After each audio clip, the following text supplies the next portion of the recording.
Important hearing. Without objection, the chair may declare a recess at any time. I recognize myself for the purpose of making an opening statement. Today's hearing is an opportunity for the committee to address the plague of fentanyl flowing into our communities, fueling misery across the country, and leading to historically high level of drug overdose deaths. I'm sure that every single member of this committee knows constituents and their families who have been tragically impacted by illicit narcotics, especially synthetic opioids like fentanyl. Fentanyl is the deadliest drug threat that our country has ever faced. That's a direct quote from a letter the Drug Enforcement Administration wrote me this past December. In 2021, over 100,000 people tragically lost their lives to drug overdose in the United States, the majority caused by fentanyl. In 2022, again, over 100,000 people lost their lives to drug overdose, again, with the majority caused by fentanyl. We must continue to conduct oversight of the U.S. government's efforts to prevent these tragedies and must make sure programs are using the best available resources and targeting taxpayer funds where they will make the biggest impact. Director Gupta from the Office of National Drug Control Policy, or ONDCP, is well suited to provide this information to Congress today. ONDCP was formed with the mission to coordinate a government-wide effort to combat the loss of life and human misery caused by illicit narcotics. We need to understand from the ONDCP what is working, what isn't working, and what could be improved by legislation to prevent illicit drugs from coming into our country, entering our communities, and poisoning our families, friends, and neighbors. The DEA assesses that virtually all of the deadly fentanyl found in the United States is mass-produced by transnational criminal organizations in Mexico using precursor chemicals sourced from China and then smuggled in the United States across the southwest border. We need to know what ONDCP is doing to disrupt the criminal organizations that traffic in human misery and smuggle enormous quantities of drugs across our southern border. The border crisis caused by the Biden administration's policies has diverted resources and manpower away from securing the border. And cartel criminals take every tactical advantage they can to cross narcotics at our ports of entry and in between as well. We need to know what ONDCP is doing to ensure that our Customs and Border Protection officers and Border Patrol agents have the technology, legal authorities, and manpower to intercept and disrupt the flow of narcotics coming across the southern border. We need to know how ONDCP is working with law enforcement partners here and abroad to shut down the secret labs that manufacture poisonous fentanyl from depriving these labs of the chemicals they need to make fentanyl, to dismantling illicit financing networks that fund these labs. We need to know about the investments in prevention efforts, ensuring that the public is well informed of the dangers of fentanyl, how to obtain treatment for drug use disorders, and ensuring access to life-saving treatments like Narcan. We know that China is not our ally in reducing drug overdose deaths in the United States. Not only are they the precursor chemicals sourced from China, but money laundering organizations operating out of China have partnered with the cartels to launder the proceeds of their death and destruction at a fraction of the cost as before. We need to know what this administration is doing to combat the aggression from China and expose the Chinese Communist Party's complicity in the deaths of hundreds of thousands of Americans. I'm also alarmed at the increasing presence of xylazine in the drug supply, which Director Gupta has classified as an emerging threat. I'm particularly concerned that Narcan cannot save someone from overdosing on it. We need to know how this illicit drug is making its way into the supply chain and what authorities ONDCP is leveraging to respond to this emerging threat. Our oversight in this matter is critical, not just to ensuring that federal programs are working as intended, but this hearing will also inform authorization of that office beyond fiscal year 2023. ONDCP was last authorized by the Bipartisan Support Act in 2018. A lot has changed in that time, but our resolve to put an end to the daily drug overdose tragedies in our communities has only strengthened. As the Committee of Jurisdiction over ONDCP, it's up to us to make sure that ONDCP is equipped and directed to take all appropriate actions to fight this crisis. And with that, I yield to Ranking Member Raskin for his opening statement. Thank you very much, Mr. Comer, and thank you, Director Gupta, for joining us today. The committee is going to be facing in the coming weeks the reauthorization of your office, which plays a critical role in the executive branch coordinating a whole-of-government response to reduce drug addiction and to prevent overdoses, which touch nearly every family and certainly every community in the country. Overdose deaths have reached record levels in recent years, and while deaths remain shockingly too high, we are making progress reducing their frequency, partially because of the work of your office. Without ONDCP's coordination and oversight of drug policy and strategy, our public health and law enforcement agencies would still be working myopically in silos, and federal investments to tackle the problem, totaling $41 billion in fiscal year 2022 alone, would be drained off into waste and inefficiency.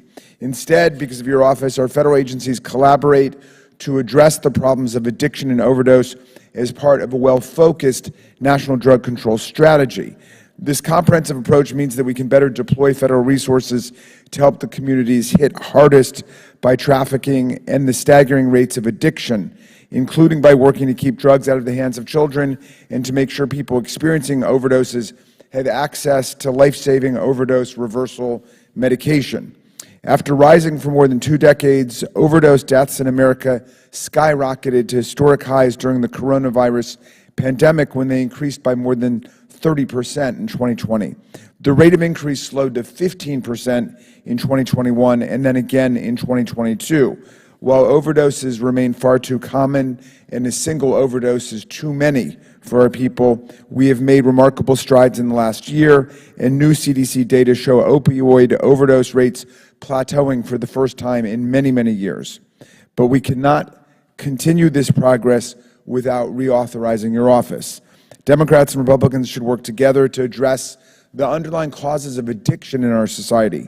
When we talk about the opioid crisis or the fentanyl crisis, we're really talking about many different social crises bearing down upon us, including the mental and emotional health crisis, and in many communities and regions, an economic and opportunity crisis. It does no service to our communities and our families harmed by addiction to completely blame opioid overdoses on a crisis, whether real or fake, at the southern border. We're talking about more than 40 million people in America who have substance use disorders, with many of them facing serious underlying mental health conditions. We're talking about people who lack the resources they need to treat mental illness, who face stigma in obtaining treatment, and who may self-medicate with alcohol, fentanyl, and other illicit drugs. More than 100,000 of our constituents, family members, and friends lost their lives to drug overdose last year. We must reauthorize ONDCP to ensure that America's young people have access to treatment, both for substance use disorders and other mental illnesses, so they do not end up overdosing or going to prison for committing drug-related crimes. More than 60% of children who experience depression do not get the treatment they need, which exposes them then to the temptation to use dangerous substances to self-medicate in the absence of the mental health support networks that could actually see them through to safety. We have to reauthorize your office to halt the flow of fentanyl into our country. Thanks to the work of ONDCP and the entire administration, U.S. Customs and Border Protection seized nearly 245,000 pounds of illicit drugs at the southern border, including 21,000 pounds of illegal fentanyl from March 2022 through February 23. Because we now have a coordinated all-of-government response, we're seizing more fentanyl before it invades our communities, and we're ensuring that law enforcement agencies have the tools they need to arrest illicit drug traffickers. We are disrupting the criminal cartel networks that operate from China to Mexico and have denied nearly $2 billion to the manufacturers and traffickers. Under ONDCP's leadership, the High-Intensity Drug Trafficking Areas Program is working effectively, and in 2022, we saw a return on investment of $82 for every dollar put into the program. The office is working with our Homeland Security agencies to ramp up the use of high-tech device drug detection technology along the southern border, including installing new non-invasive scanners to catch trucks entering with fentanyl into the country. These new technologies appear to be working in dramatic fashion because fentanyl seizures are up nearly 400% along the southern border, and 90% of illicit fentanyl is now being caught at ports of entry and vehicle checkpoints. Earlier this month, your office released the nation's first response plan for fentanyl adulterated with xylazine. After designating the substance an emerging threat, ONDCP would not have been able to make this designation without new authorities granted to you during reauthorization in 2018. Because of the new designation, ONDCP can coordinate a rapid response to the drug by surging resources to state and local entities combating the threat in real time at street level. We cannot efficiently address the addiction and illicit drug control problems we face without discussing both supply and demand. While blocking fentanyl, methamphetamine, and other dangerous drugs from entering America is crucially important, we must also address the prevalence of untreated mental illness and rampant drug use, which create a market for these drugs in the first place. And significantly, we must also ensure that people who experience drug overdose can get access to the emergency medications they need to save their lives. Thanks to the bipartisan, bicameral work of this committee and others in Congress, the naloxone and opioid overdose reversal medication is set to be available over the counter in just a few weeks. And thanks to the good work of your office, more of our schools and workplaces have overdose reversal medication readily available. We must continue our work to ensure these medications remain affordable and accessible, where they can mean the difference between life and death for our constituents. Dr. Gupta, I look forward to hearing from you today about your critical work, and I thank you for joining us for this hearing as we work to reauthorize your office. I yield back, Mr. Chairman. Gentleman yields back. I'm very pleased to introduce our witness today.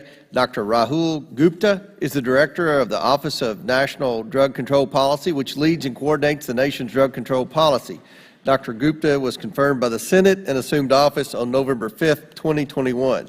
Look forward to hearing from Director Gupta today on his office's efforts to combat the overdose crisis, as well as the reauthorization of the Office of National Drug Control Policy. Pursuant to Committee Rule 9G, the witness will please stand and raise his right hand. Do you solemnly swear or affirm that the testimony that you are about to give is the truth, the whole truth, and nothing but the truth, so help you God?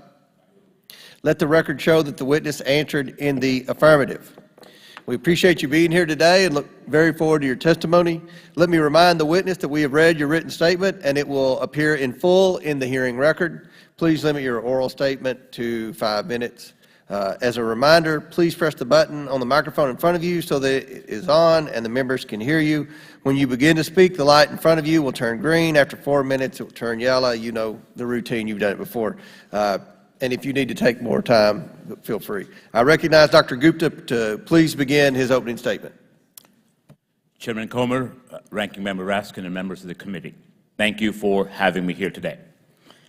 I recently called a mother to express my condolences. She'd just lost her daughter, Michelle, to drug overdose. Michelle left behind 2 young children.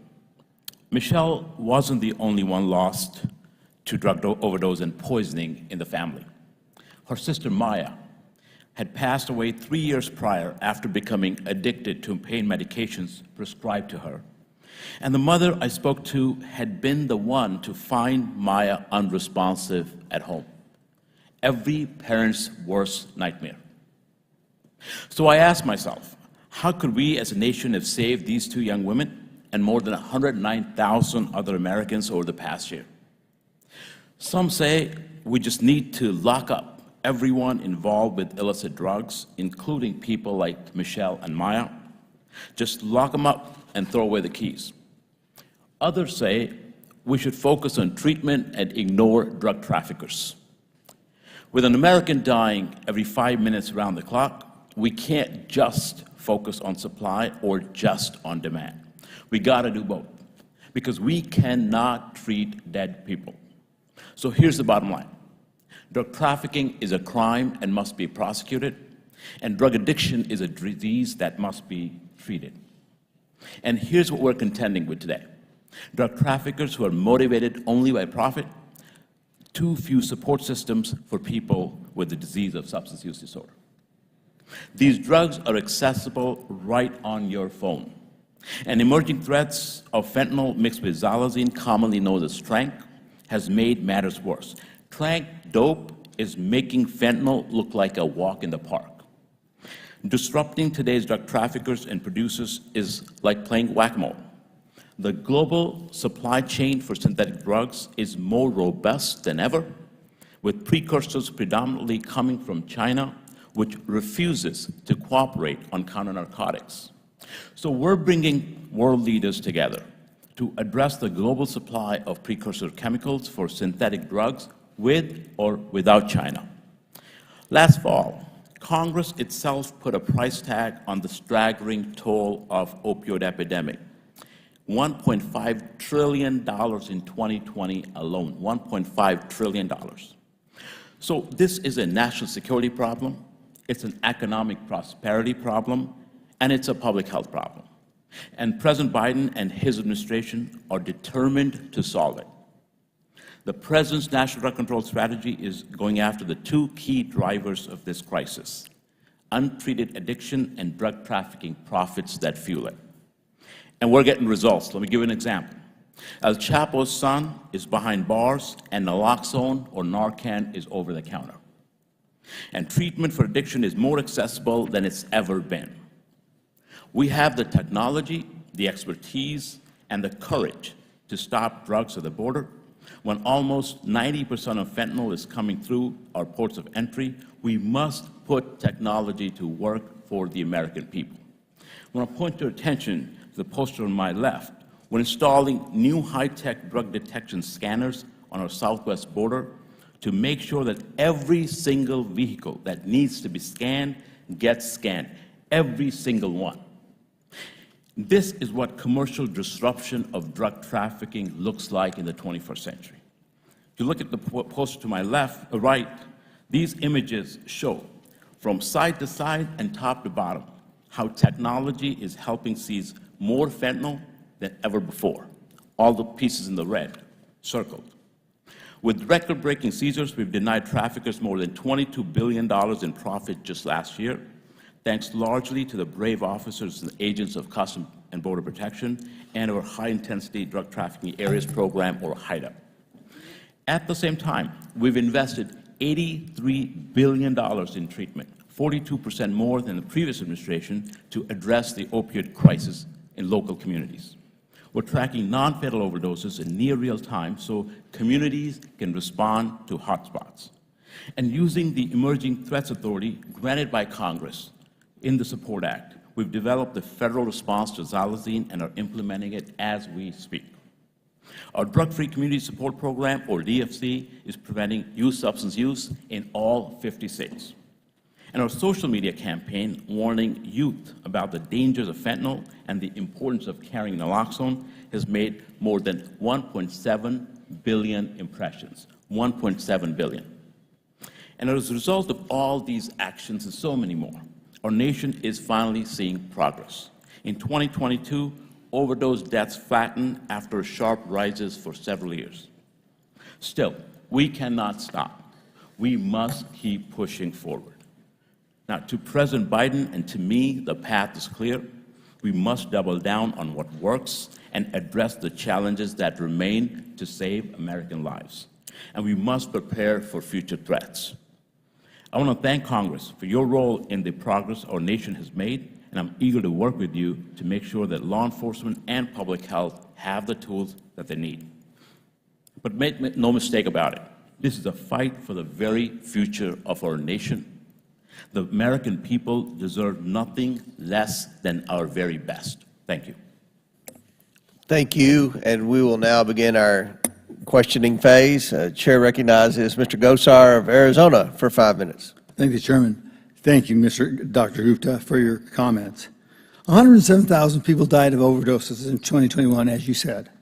It appears 109,000 people died of overdoses from February of 2022 to 2023. No matter how the administration spins this, the problem is getting worse. There are many reasons for the drug crisis. Instead of dependency that we saw on drugs, now we're seeing tranq and fentanyl being put together, and we're seeing instant death. Yes, there are more granular policy fixes that are worthy of focus. However, I would like to zoom out on this one problem. Biden's national drug control strategy is 150 pages. The words God and faith are not mentioned one time. People need a purpose to be happy. To quote Robert F. Kennedy, I know that's awful hard, quote, unemployment kills, end of quote. The left offers endless benefits. In other words, dependency, because dependent population votes for the providers of those benefits. But a human being needs a purpose, a good job, the ability to provide for a family, a belief in a creator in order to be happy. He or she doesn't need lockdowns and destroy their small businesses. He or she doesn't need free needles and syringes so they can inject themselves with deadly drugs. He or she doesn't need lower wages and more crime to thank illegal and alien invasion. That only raises anxiety. He or she doesn't need to fight in pointless foreign wars. Words related to race are mentioned 50 times in this same document. Racism and white supremacy have nothing to do with the fact that our population is being decimated by illegal drugs and high rates of suicide. The lack of purpose fostered by the left is the real culprit. Now I've got some questions for you. I'd first like to submit for the record the following article by the heritage immigration expert Laura Rise. Quote, deception, numbers, and word games are hiding continued mass illegal immigration, post Title 42.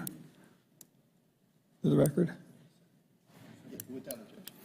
In January of 2023, the administration decided to abuse the parole system, which only allows illegal aliens to enter the United States on a case-by-case basis for urgent humanitarian reasons or public benefit by allowing 30,000 Haitians, Cubans, Nicaraguans, and Venezuelans to arrive per month. Dr. Gupta, does the decision to allow 30,000 individuals from these very poor countries to enter the U.S. every month exacerbate or improve the drug crisis in the United States? Thank you, Congressman. I will say that the levels have flattened. We need to do more. We need to create a recovery-ready nation, recovery-ready businesses, as you mentioned, and we need to have people find hope and purpose in their life. And we're taking all aspects of it. You mentioned faith. We are meeting with faith leaders across the nation very soon next month. But I don't see it published. I'm It's sorry. one thing to say that you're meeting with these people, but it's another thing to be acknowledged, right? I can tell you that this is an important piece of what we're trying to do, is accomplish or bring all communities together, whether they're business, faith, treatment, public health, or public safety, law enforcement. It is important. All of us have a role to play. None of us can fix this problem by themselves. I agree. Recognize that. But allowing thousands of people who do not speak English and who will have a very hard time finding a job to enter the United States will exacerbate the crisis in the United States. But that's not all. The Biden administration is bastardizing the use of federal app originally created by the Trump administration to facilitate cross-border tourism and commerce under the Trump administration, called the CBP One app. That allows illegal aliens to make an asylum appointment at a port of entry. 37,500 illegal aliens can enter the U.S. per month. According to RISE, if aliens entering through the Parole and CBP One app were added to the DHS official encounters numbers, then encounters would return to historic levels of 200,000 plus per month, numbers only seen under the Biden administration. Do you believe facilitating the entry of 37,500 aliens per month, many of whom do not speak English and will have a very hard time finding a job, will exacerbate or improve the drug crisis in the United States? Thank you, Congressman. What we're trying to do is put technology at the border to make sure that where the drugs are coming through, we're stopping every piece of that drug that we can stop. But you're not, because I'm from Arizona, and we see hundreds and thousands of pounds of fentanyl coming across the border. So no matter how you try to intercept it, it's going to make it worse. So I got limited time. The National Drug Control Strategy published by your office says advancing racial equity is one of the 7 priorities that your office deems to be most important in fighting the drug crisis. Another is harm reduction, which means facilitating drug use for drug abusers. How is Congress supposed to take your office seriously when you espouse such positions? I don't know how any of these have anything to do with those circumstances. Mr. Chairman, I yield back, and I thank you for the time.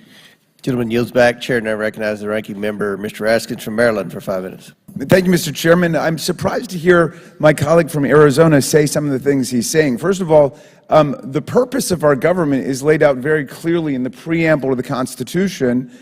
We the people, in order to form a more perfect union, establish justice, ensure domestic tranquility, provide for the common defense, promote the general welfare, and preserve to ourselves and our posterity the blessings of liberty, ordain the Constitution. The gentleman is somehow looking for some kind of religious test, which is explicitly forbidden in the Constitution to people for public office, in the drug control strategy. What about the free exercise clause? What about the establishment clause of the Constitution, which says that the Congress shall make no law respecting an establishment of religion? So surely it can make a difference in terms of people's individual lives and individual paths to recovery. People will derive sources of strength from many different places, including religious faith, including their friends and their family, including psychology and so on. But the idea that our drug strategy is flawed because it doesn't put religion at the center seems to me to be preposterous. And the gentleman also said no matter how you try to intercept it, it's going to make it worse. On the contrary, what I've heard from Dr. Gupta is that the new technologies of interception are working in order to reduce the flow of fentanyl into the country. Dr. Gupta, you say in the National Drug Control Strategy, saving lives is our North Star. What are you doing to save lives and prevent overdoses, and how does this differ from what was happening before? Thank you, Congressman, Ranking Member, for that question. It is really important we meet people where they are today because of the crisis. One of those things is to make sure that we have naloxone or Narcan available to people when they're overdosing. As a doctor, I've seen people come into the emergency room 5 times sometimes in the same day. I've not judged them, but I do feel that saving that life was important to me. Make sure that they have a chance at getting into treatment. We're expanding treatment with telehealth, with expanding the ability. Congress was instrumental in making sure removing the X waiver that now goes from 129,000 doctors to almost 2 million doctors in this country.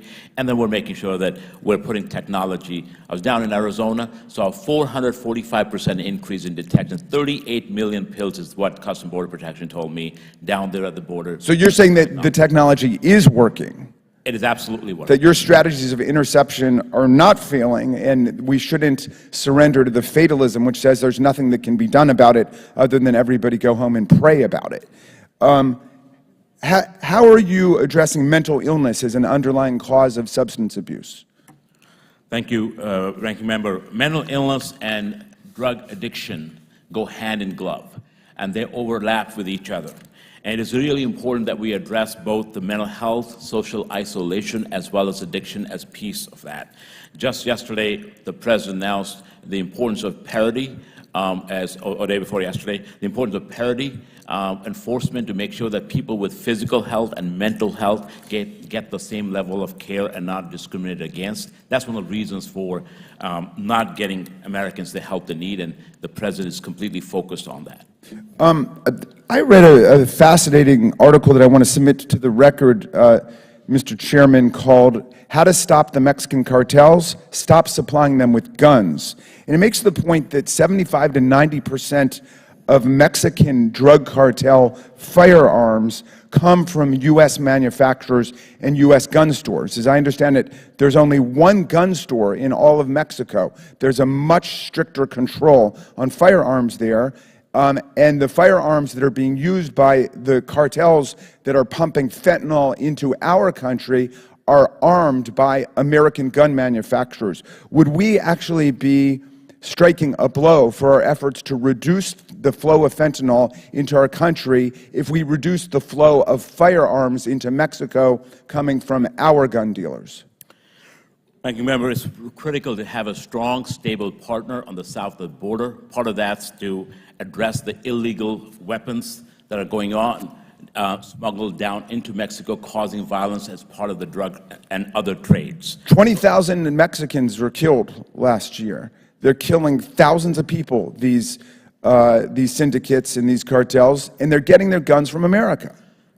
Ranking Member, the cooperation on this issue and as well as the drug issue has never been stronger in terms of making sure that the governor of Mexico is holding accountable both the traffickers, but also we're sharing data, E-track and other systems so that we can go after the illegal the weapons trafficking that is happening in this country as well. Well, thank you very much, and I yield back to you, Mr. Chairman. Thank you kindly. Chair now recognizes Dr. Fox from North Carolina for 5 minutes. Thank you, Mr. Chairman, and thank you, Dr. Gupta, for being here today. I voted in favor of the Support Act in 2018, which created the ONDCP, and I believe in, pardon me. Pardon me. Oh. Let me start all over again, if I might. I voted in favor of the Support Act in 2018, which created the ONDCP, and I believe in the work that you and your staff do to marshal our government's resources to keep dangerous drugs like fentanyl and xylene off of our streets. However, I'm deeply concerned that the Biden administration is pursuing radical open border policies that invite cartels and their Chinese enablers to flood our country with absurd amounts of fatal drugs, making the ONDCP's job even harder than it ought to be. Dr. Gupta, can you tell the committee how many pounds of fentanyl were seized in fiscal year 2020? Congressman, I can get you the exact data for years. The fact is we're seizing more fentanyl now than ever before. And I believe the official CBP data shows it's 5,600 pounds. So can you tell us how many pounds were seized in fiscal year 2021? It was certainly less than what we have now. It's 11,201 pounds. I'm using official figures. Fiscal year 2022, 14,700 pounds. And this year, and I'll remind those watching that we still have a few more months to go in fiscal 2023, 22,037 pounds. We've seized nearly 17,000 pounds more fentanyl in 2023 than we did in 2020. That's just a difference of 3 years. Dr. Gupta, could you please inform the committee just how little fentanyl is needed to kill the average size man? Congressman, as little as 2 milligrams is potentially lethal, but I could tell you there's 2 reasons primarily for seizing high numbers. One is the use of technology that we're doing, and our brave women and men of the Customs Border Protection are working, officers in blue and green, to stop it. And the second is to make sure that these drug traffickers and producers are being motivated by profits. Well, we very much appreciate the work that's being done to seize the fentanyl. My understanding was it takes 3 milligrams. You said 2, so my math will be off on 2, but let me say on 3 milligrams, the 22,037 pounds of fentanyl seized so far this year is enough to kill over 3 billion people. 3 billion people. So under your numbers, it would be even more. That's nearly half the global population. So we learned in a hearing hosted by this very committee in late April that Chinese firms produce and sell the chemical precursors used in fentanyl production to South American cartels, who in turn manufacture and traffic fentanyl across the southern border using the flow of migrants as a smokescreen.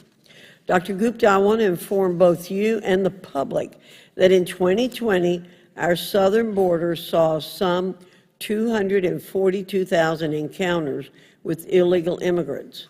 I should note that these are the encounters that were recorded and that the true number is much higher. And so far in 2023, there have been a whopping 783,993 encounters. That's over 3 times higher than in 2020. And while I appreciate the good work that you and the people who work with you are doing, it is very clear to me and most Americans that this president's open border policies are contributing to the deaths of thousands of American citizens and lining the pockets of drug cartels and illicit Chinese drug manufacturers. This is a disgrace. Mr. Chairman, Congress must act. I yield. Will the gentlelady yield for just a moment? My time is up, Mr. Raskin. Okay, thank you. Thank you. Chair now recognizes Ms. Norton from Washington, D.C. for 5 minutes. Thank you, Mr. Chairman, for this important hearing. Dr. Gupta, I think you'd probably agree that the opioid epidemic is one of the greatest public health crises facing our nation today.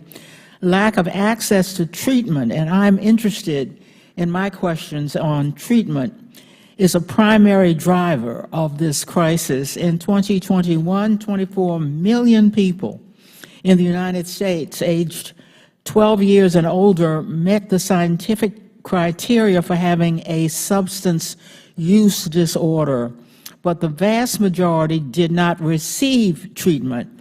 Dr. Gupta, are medications to treat opioid addiction effective? Yes, Congressman. And are most health insurance plans required by law to cover medications for substance abuse disorders? Yes, they do, minus sometimes the games that get played about pre-authorization and other aspects of this that we are trying to address at this point. That's important. There is no reason people should face continued barriers to treatment, but tragically they do. For example, a recent study indicates that Medicaid is one of the primary payers for medication that helps treat opioid addiction in the United States, also known as therapeutics. However, 50% of Medicaid enrollees with opioid use disorder still lack access to therapeutics. Dr. Gupta, based on your knowledge and expertise as a medical doctor, why is it important that people who experience opioid use disorder have access to medicines that help treat the disorder? Thank you, Congresswoman. It is critical. We have less than 1 out of 10 people who need treatment today is getting treatment. It is worse for communities that are marginalized, communities of color, and rural populations. So it's important that when we look at telehealth, we look at being able to cover for these medications. There are 3 FDA-approved medications that people get the help when and where they need it. And that's exactly the work that this administration is trying to do, expand it to have the goal of universal access to treatment by 2025. Thank you. Just last week, the Biden-Harris administration announced plans to distribute almost $48 million in grant funding for programs that expand access to medications for opioid use disorder. This was part of the administration's overdose prevention strategy and its coordinated whole-of-government approach to making opioid addiction treatment more accessible. So, Dr. Gupta, how would these grants help ensure people experiencing opioid use disorder have access to treatment, including therapeutics such as buprenorphine? Thank you, Congresswoman. The fact is that today there's $24 billion more that are going into local communities than in the past 4 years. So for the reason for that, $83 billion in total is to get people the help where they need it and when they need it. These monies will help people access treatment. And one of the things that I will say is oftentimes people don't ask for treatment because of stigma.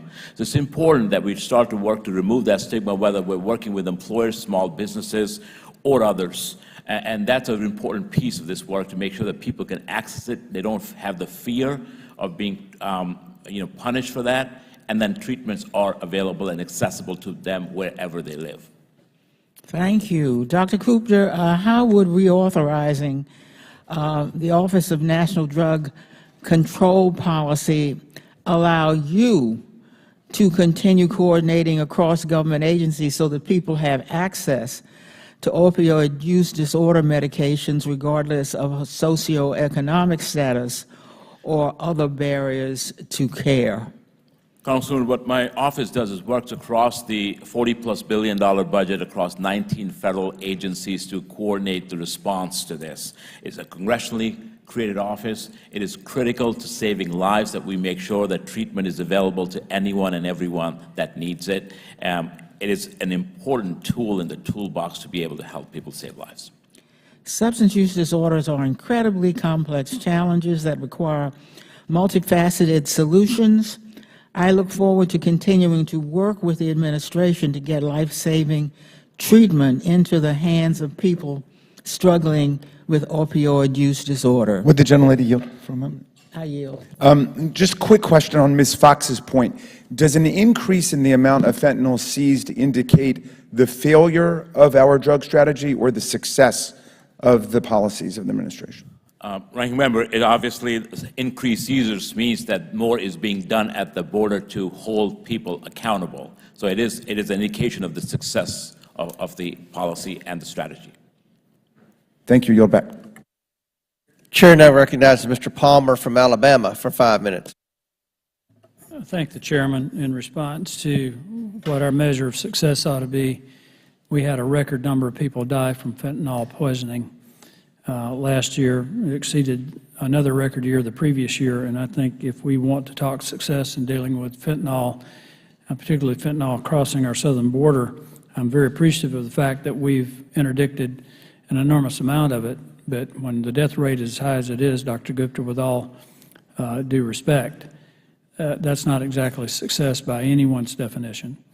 I want to ask you about something else. We also are seeing something, and I appreciate the fact that ONDCP has alerted the public about the use of xylazine, also known as tranq. It's, as you know, a non-opioid veterinary tranquilizer. It's not approved for human use. It depresses the central nervous system, and we're starting to see people to die from that. I just saw a report the other day with a young mother talking about her son. They tried to administer Narcan to revive him. That didn't work because it's non-opioid.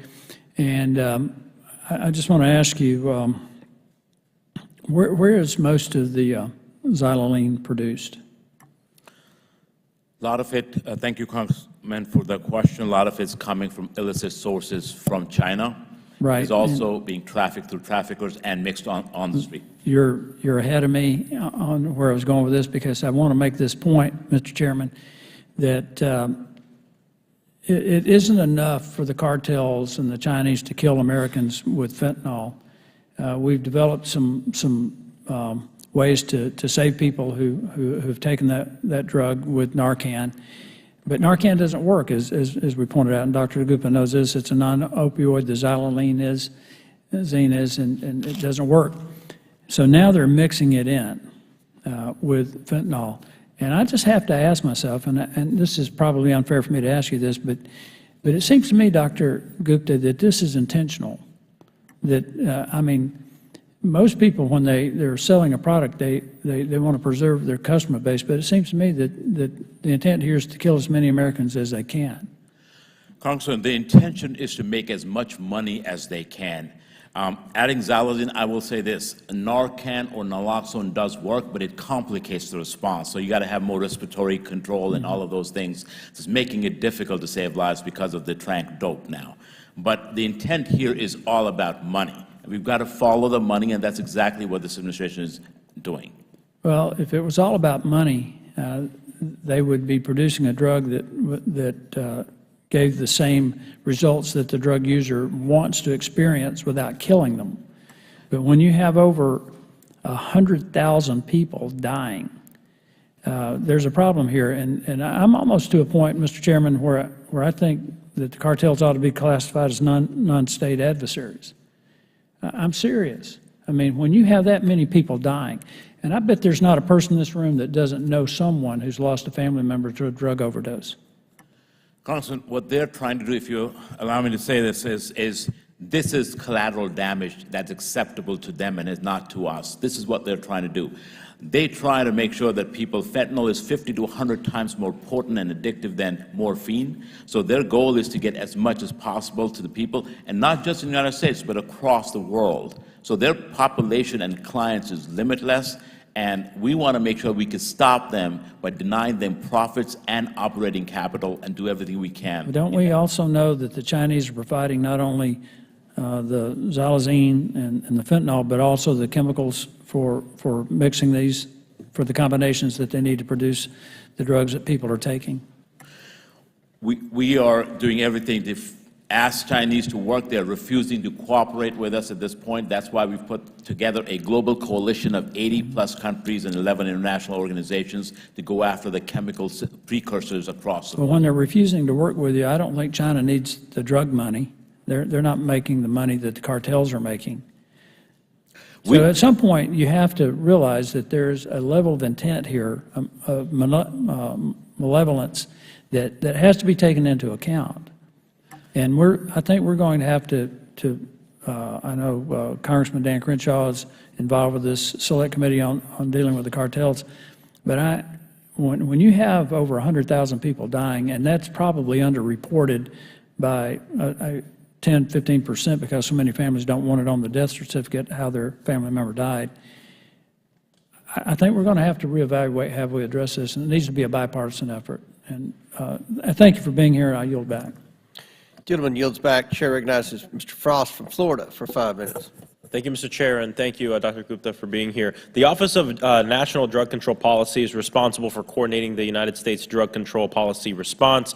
This includes policies addressing the flow of harmful drugs into the country, but also includes supporting our neighbors who are directly impacted by substance use disorder. And also to clarify, the ONDCP has been around since 1989.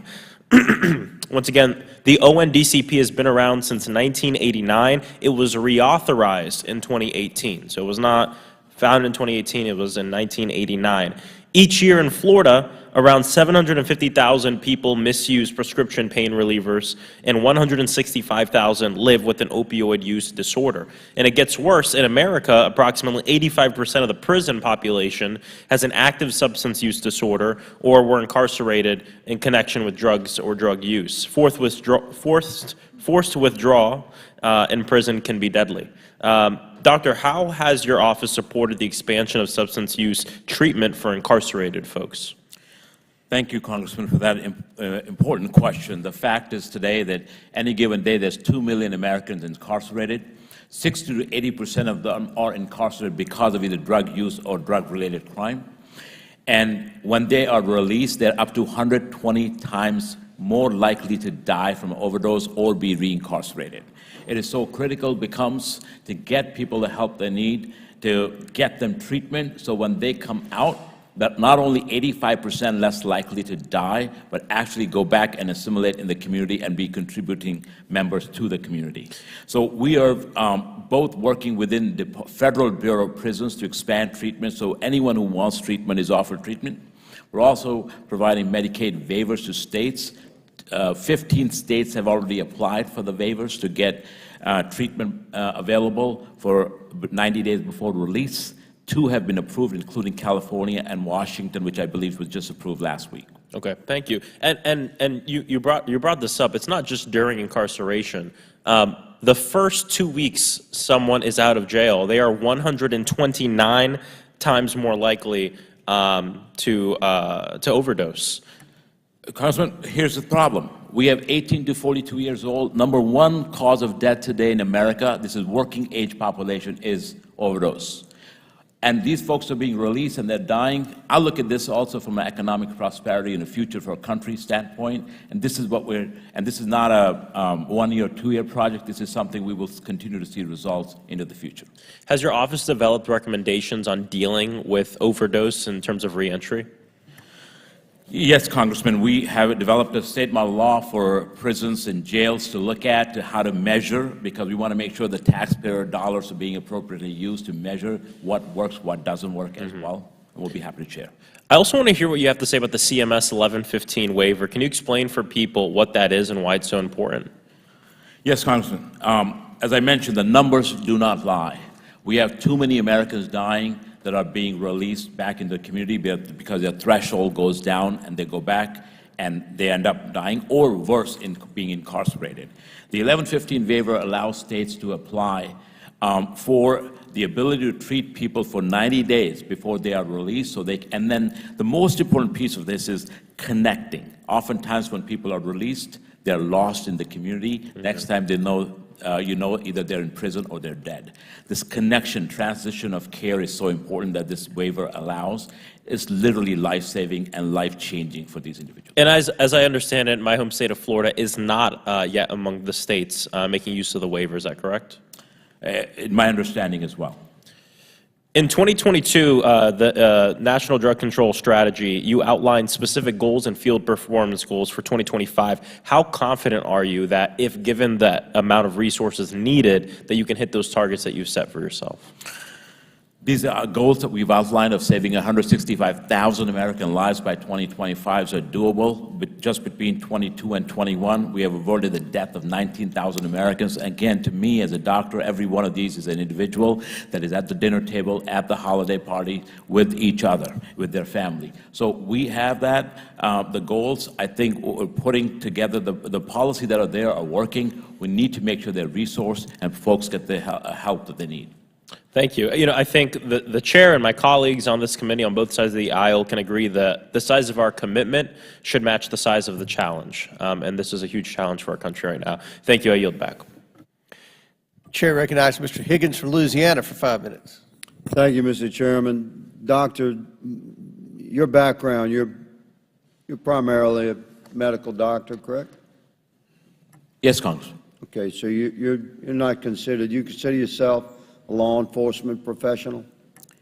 Congressman, I worked in West Virginia with law enforcement as Commissioner of Health for 2 governors, as well as local health We officers. appreciate that service. I'm not trying to do anything other than clarify your background, the position you're in as our nation faces an unprecedented crisis of incoming deadly drugs across our southern border. It's going to call for a great deal of coordination between the executive branch in your particular department, which we have to determine if we intend to support reauthorization or not, and I'm not there yet. So as a law enforcement professional myself, I have questions about the direction that you're leading your department. And so I'm asking you legitimately, it's okay to be a doctor and not a cop, but when you're talking to folks about who you are you a doctor or are you a cop? I'm proud to be a physician, but also have tremendous respect for the law enforcement officers across this nation. Excellent and polished answer. So as the meetings that you have, how would you describe how extensive they are, the meetings that you have with the heads at CBP and Homeland Security investigations? I have regular meetings with all of the agencies and more, as you mentioned, and there are... Specifically CBP and Homeland Security investigations. How frequently? You say regular meetings. What's that mean? Congressman, I just had a phone call this week with the Acting Commissioner, Troy Miller of CBP, and I intend to see him again next week. How about HSI? It's more or less, I have detailees in my office every single day. They come to work from HSI, from CBP, from a number of law enforcement agencies.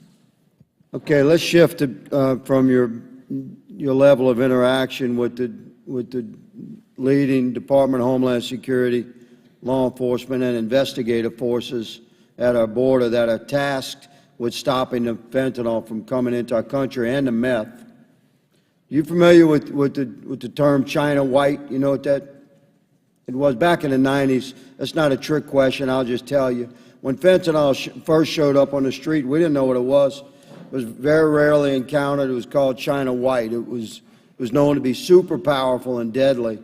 But it wasn't really an issue because the issue at the time, in the 90s and into the mid-2000s, was meth labs in America.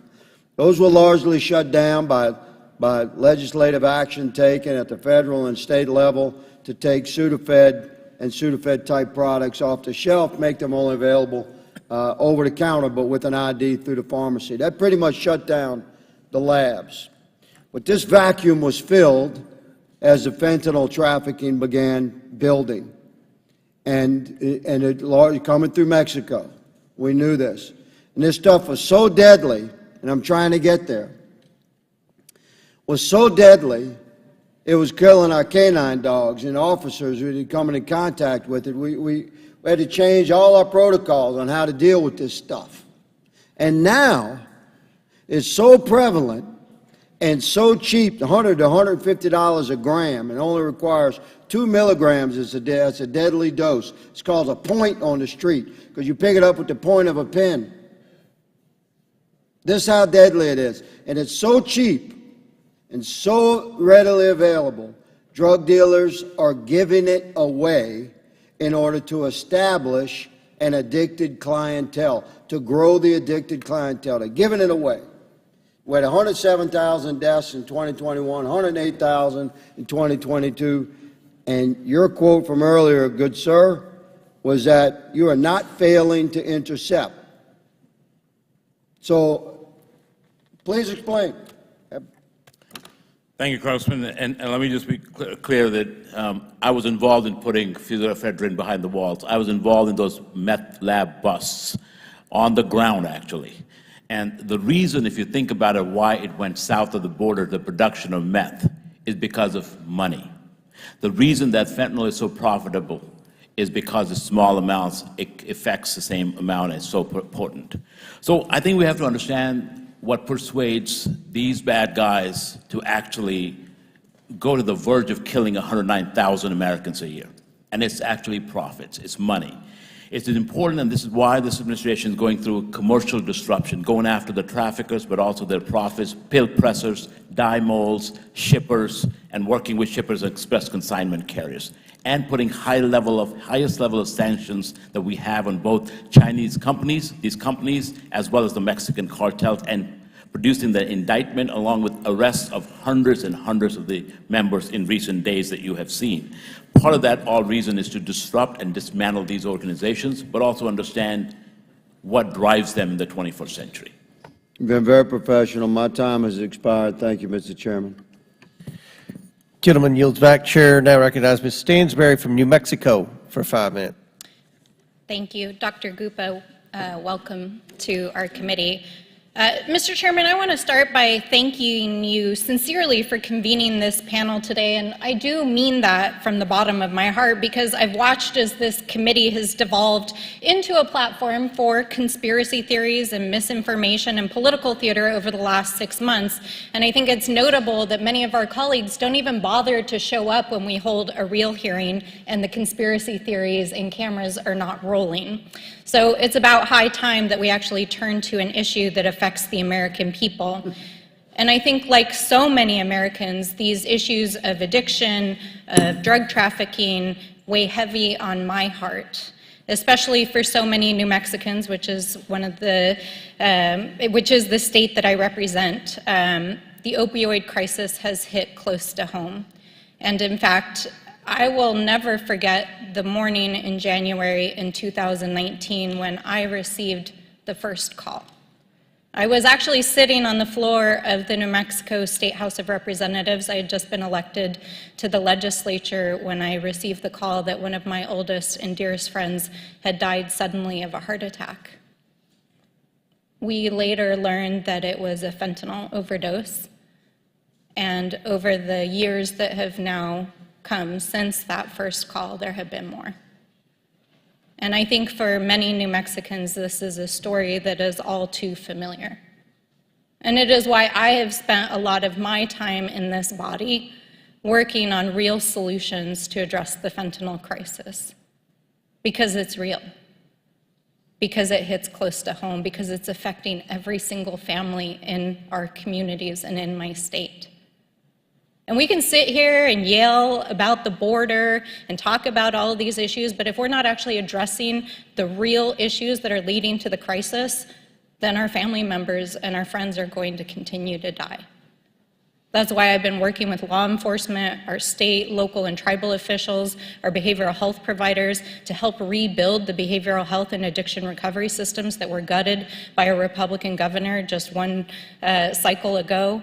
We're working to invest in the drug interdiction programs, the drug trafficking technologies and tools for our law enforcement. We're helping to support the border intervention programs that help to stop the tide of those raw materials coming in, and actually helping those whether they're in the homes of their family members or loved ones or living on the streets, actually connect with the care that they need to recover. That's how we address this crisis, not sitting in rooms screaming to cameras. And so, Dr. Gupta, I'm grateful for your service, and I know that you understand that. And I'm grateful that President Biden has actually made this a priority and a centerpiece of his administration. And I think in spite of what we've heard here today, it's important that the American people really understand that. And I wonder if you could just take a moment to help us understand how high a priority this is for the President and for your office, and how you are addressing the crisis. Thank you, Congressman, and I am deeply sorry for the loss. It is something that stays with me every day. Every morning I wake up, this is something I think about. So this is very personal to me. The President is extremely committed to this. I can tell you that this is his top priority. Not only is the President's drug control strategy completely data-driven and focused on getting resources and help to Americans, and in an evidence-based manner, doing everything we can from both supply side and demand side, but he's personally committed. I've spoken to him this week about this. This is how much committed he is, and so is the Vice President. We brought in 8 attorneys general last week to the White House to talk about it, and it's important, it's bipartisan, it's part of the President's unity agenda, and it is something that when 109,000, a million Americans have passed away in the last 2 decades, and tens of millions have suffered a non-fatal overdose, I think we've got to find a way to work together on this and solve this problem. Thank you, Doctor. I also want to just take a moment to clarify and correct some misinformation that was shared just a few moments ago by one of my colleagues that is not only incorrect but dangerous. Now, Dr. Gupta, in New Mexico, our law enforcement are very clear with us. The vast majority of raw materials that is used for the manufacturing of fentanyl is actually coming across legal ports of entry. Is that correct? That's correct. And the vast majority of those materials is actually being transported through those legal ports of entry by crime syndicates and drug traffickers, not by individuals who are seeking asylum in this country, correct? That's correct. Thank you. And, Dr. Gupta, and to my colleagues, I think that the propagation of dangerous rhetoric against those from other countries who are seeking asylum in our country not only threatens the lives of those individuals who are trying to come to our country for a better life, like so many of our families did, but it also threatens the safety of our communities and our ability to address this crisis. So let's be honest with the American people, let's be bipartisan, and let's actually work to solve this problem. And with that, I yield back. Chair recognizes Mr. Grofman from Wisconsin for 5 minutes. First of all, I got to do a follow-up on that last thing, because I've been at the border several times. And if you talk to the Border Patrol, what they will tell you is the majority of drugs caught at the border are in designated points of entry. We have like 30,000 to well over 30,000 gotaways who come across the border when there's diversions made by the Mexican drug cartels. The gotaways, of course, we don't catch them with drugs because we don't catch them at all, right? And the guys on the ground, the guys with the Border Patrol believe that most of these drugs are coming through gotaways, but they don't show up in the statistics because they got away. And the reason they're getting away is there a lack of Border Patrol agents. So you should just be aware what the people on the ground think. Now, I think to look at this problem, we have to see who is doing these drugs, because that's where the problem is. I'm going to ask you some general questions about the 108,000 people or whatever died last year. Percentage-wise, how many of those folks about had full-time jobs? I don't know if we have that level of details on data. I can tell you that when I did the same survey for West Virginia as a commissioner, we found that most of these people that did have jobs were blue-collar workers, and they were less than high school educated. Okay, there's an interesting follow-up, but we don't know. Percentage-wise, what percentage of the people who died are married? I can tell you, Congressman, that that this problem cuts across all. No, I know, and I know it affects everybody, and there are examples in any area. But if we want to reduce the number of people dying, we got to look at where most of the people die. And when we look at the people who aren't dying, maybe we can get some suggestions how we can have the population as a whole take less of these drugs. Do we know percentage-wise the people who died about how much are married? So, Congressman, if you want to get at stopping people from dying, we put up a non-fatal overdose platform for the whole state, the whole country at a county level. We can get that data, and that's available near real time right now. Okay, so should you have data? Is it available? It's publicly available. All the 911 call data is publicly available near real time. It is helping local communities right now. Okay, so respond. you know what percentage are married and what percent are not? We know who's getting overdosed, and we know how to respond to them and get them into treatment. Okay, so of the percent overdosed, what percent have full-time jobs? Say, what percent are married? What percent are on antidepressants? These are all questions that I would be asking to see if we can identify how to prevent people from overdosing or what our target population should be. Are we collecting that data? That data is sometimes it's collected by individual states, but here's what I can tell you. There's individuals who go through a non-fatal overdose 14 times. There's 14-to-1 ratio in some places of it's like people are coming to the cliff to fall off, they're saved, until they're not saved and they fall off. I understand, but you're not asking my question, which is frustrating because it means you don't know the answer to my question, which is frustrating because to me your job should be to know the answers to my questions. Now, I will ask you a question on this Narcan stuff. There are a variety of efforts being made to make Narcan more available, and it's amazing when you talk to your local law enforcement, the number of people who they've brought back compared to the number of people who have died. There's a bill that people are floating around out there saying that we should have Narcan in every federal building. Do we know where most people are dying? Are they dying in their bedroom? Are they dying in a car? What are the 5 most popular places that we find people dying? Publicly, and let me tell you a very specific example. When you look at the teenagers doubling in deaths from poisonings from 2019 to 2021, in 2 out of 3 situations, bystanders were nearby, but naloxone or Narcan was not. And I'm talking about the youngest of in our country that we could have saved. Okay, so you believe that if we were to put more Narcan available in the country, it would be places where are these people dying? Are they dying in a school setting? Are they dying out in a park at midnight? I mean, where are they dying? Public places, public places.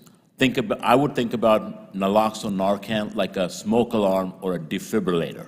The more it's available, the more lives will be saved, and the more publicly available. Schools, restaurants, businesses, malls, all of these places. Okay, I know I'm a little bit over here, but I would ask you to find the answers to the questions I ask you.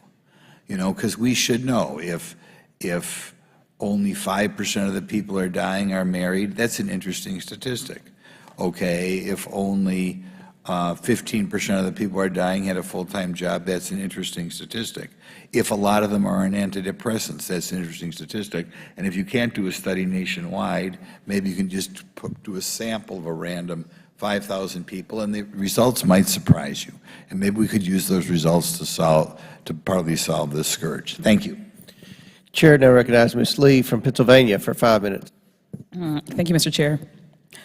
I would like to thank the committee for holding this hearing and giving us an opportunity to discuss this health crisis, because that's what addiction is, a health crisis. Dr. Gupta, last year when you described substance abuse disorder in your testimony before our committee, you stated, quote, "One of the things we realized in the last few decades is this is a brain disease. Just like a lot of other disease, it's a brain disease. The way that we need to treat that is as a disease of the brain." We need to continue the work started by the National Drug Control Strategy to act on this medical understanding and prioritize treatment for people struggling with substance abuse disorders, just as our society seeks to treat other forms of diseases. For example, the strategy aims to, quote, make evidence-based treatment as accessible and available as primary care. Dr. Gupta, how would achieving this goal benefit American families like those I represent in Pittsburgh? Well, thank you, Congresswoman. Really important, because today when someone wants to get help at 2 a.m., they're told that they have to wait in a line for the next 30 days, and sometimes people are not even alive for that. What we are trying to do is to make sure, just like we treat in primary care, hypertension, high blood pressure, diabetes, obesity, you name it, this is a problem that can be treated in primary care. This is the reason that we've extended telehealth, the ability for Americans to get the help no matter where they are. We made sure that people can take some of these medications home with them. We've removed, with the help of Congress, the X waiver. I'm an X waiver physician, but now we have expanded the ability for almost 2 million doctors to be able to treat, as opposed to 129,000. And we are committed to making medications more available and affordable as well. The President is fully committed on that, make sure that everyone gets the help that they need, when and where they need it. Thank you, Dr. Gupta. And how is the ONDCP centering evidence-based solutions in response to the addiction crisis? Thank you, Congressman. I think it's important to see for what it is. As you mentioned, it's a disease of the brain. We're also going beyond treatment, because the fact is there's 20 million plus Americans today successfully in recovery, 60% of whom are gainfully employed and often getting their health insurance from employment.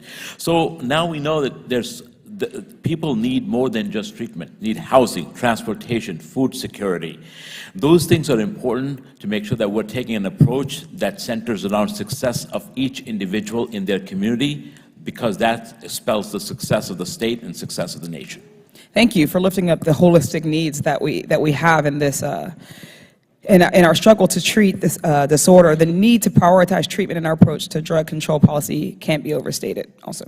94% of people with a substance abuse disorder did not receive any treatment in 2021. We're talking about the difference between life and death here, as overdoses have accounted for over 1 million deaths in the United States since 1999. How is ONDCP making treatment more accessible for people with complex needs who face barriers to care?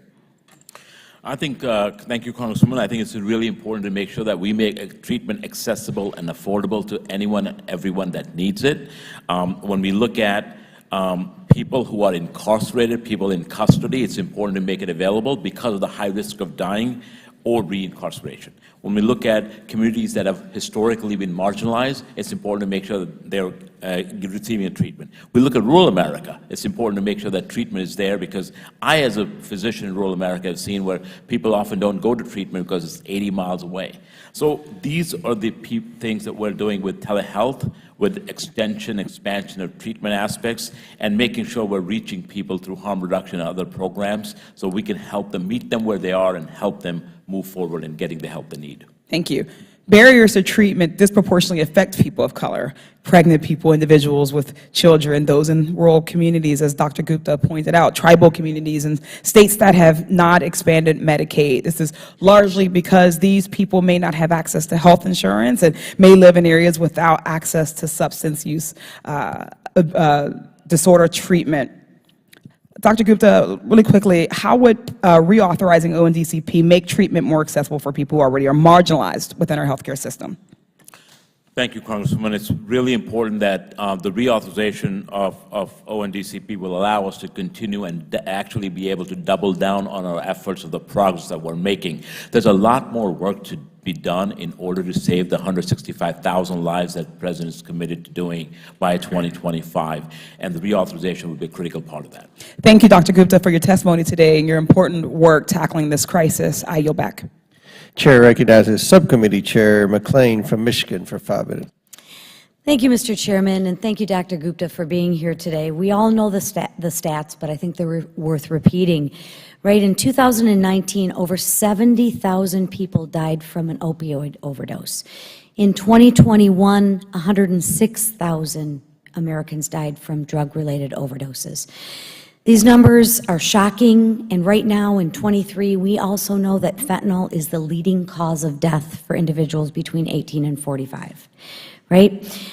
Again, these numbers are shocking and clearly deserve our attention. This is why I agreed to chair the bipartisan mental health and substance abuse task force. I mean, to your point, it crosses all sections and all lines. But I think we have to take a look at the, if I had a funnel at the small end of the funnel, can we stop it before it even gets here? Can we choke it off? To me, Dr. Gupta, it's apparent that China supplies precursor chemicals to the cartels that produce fentanyl in other drugs. Is that correct? Predominantly China. Thank you. Right, I'm sure there are other actors, but thank you.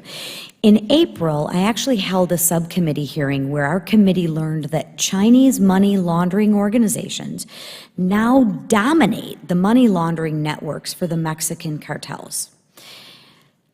I want to focus my questioning around that because, again, if we can cut off the money supply and we can stop the drugs from getting in on something that we may agree on, I think we might be onto something.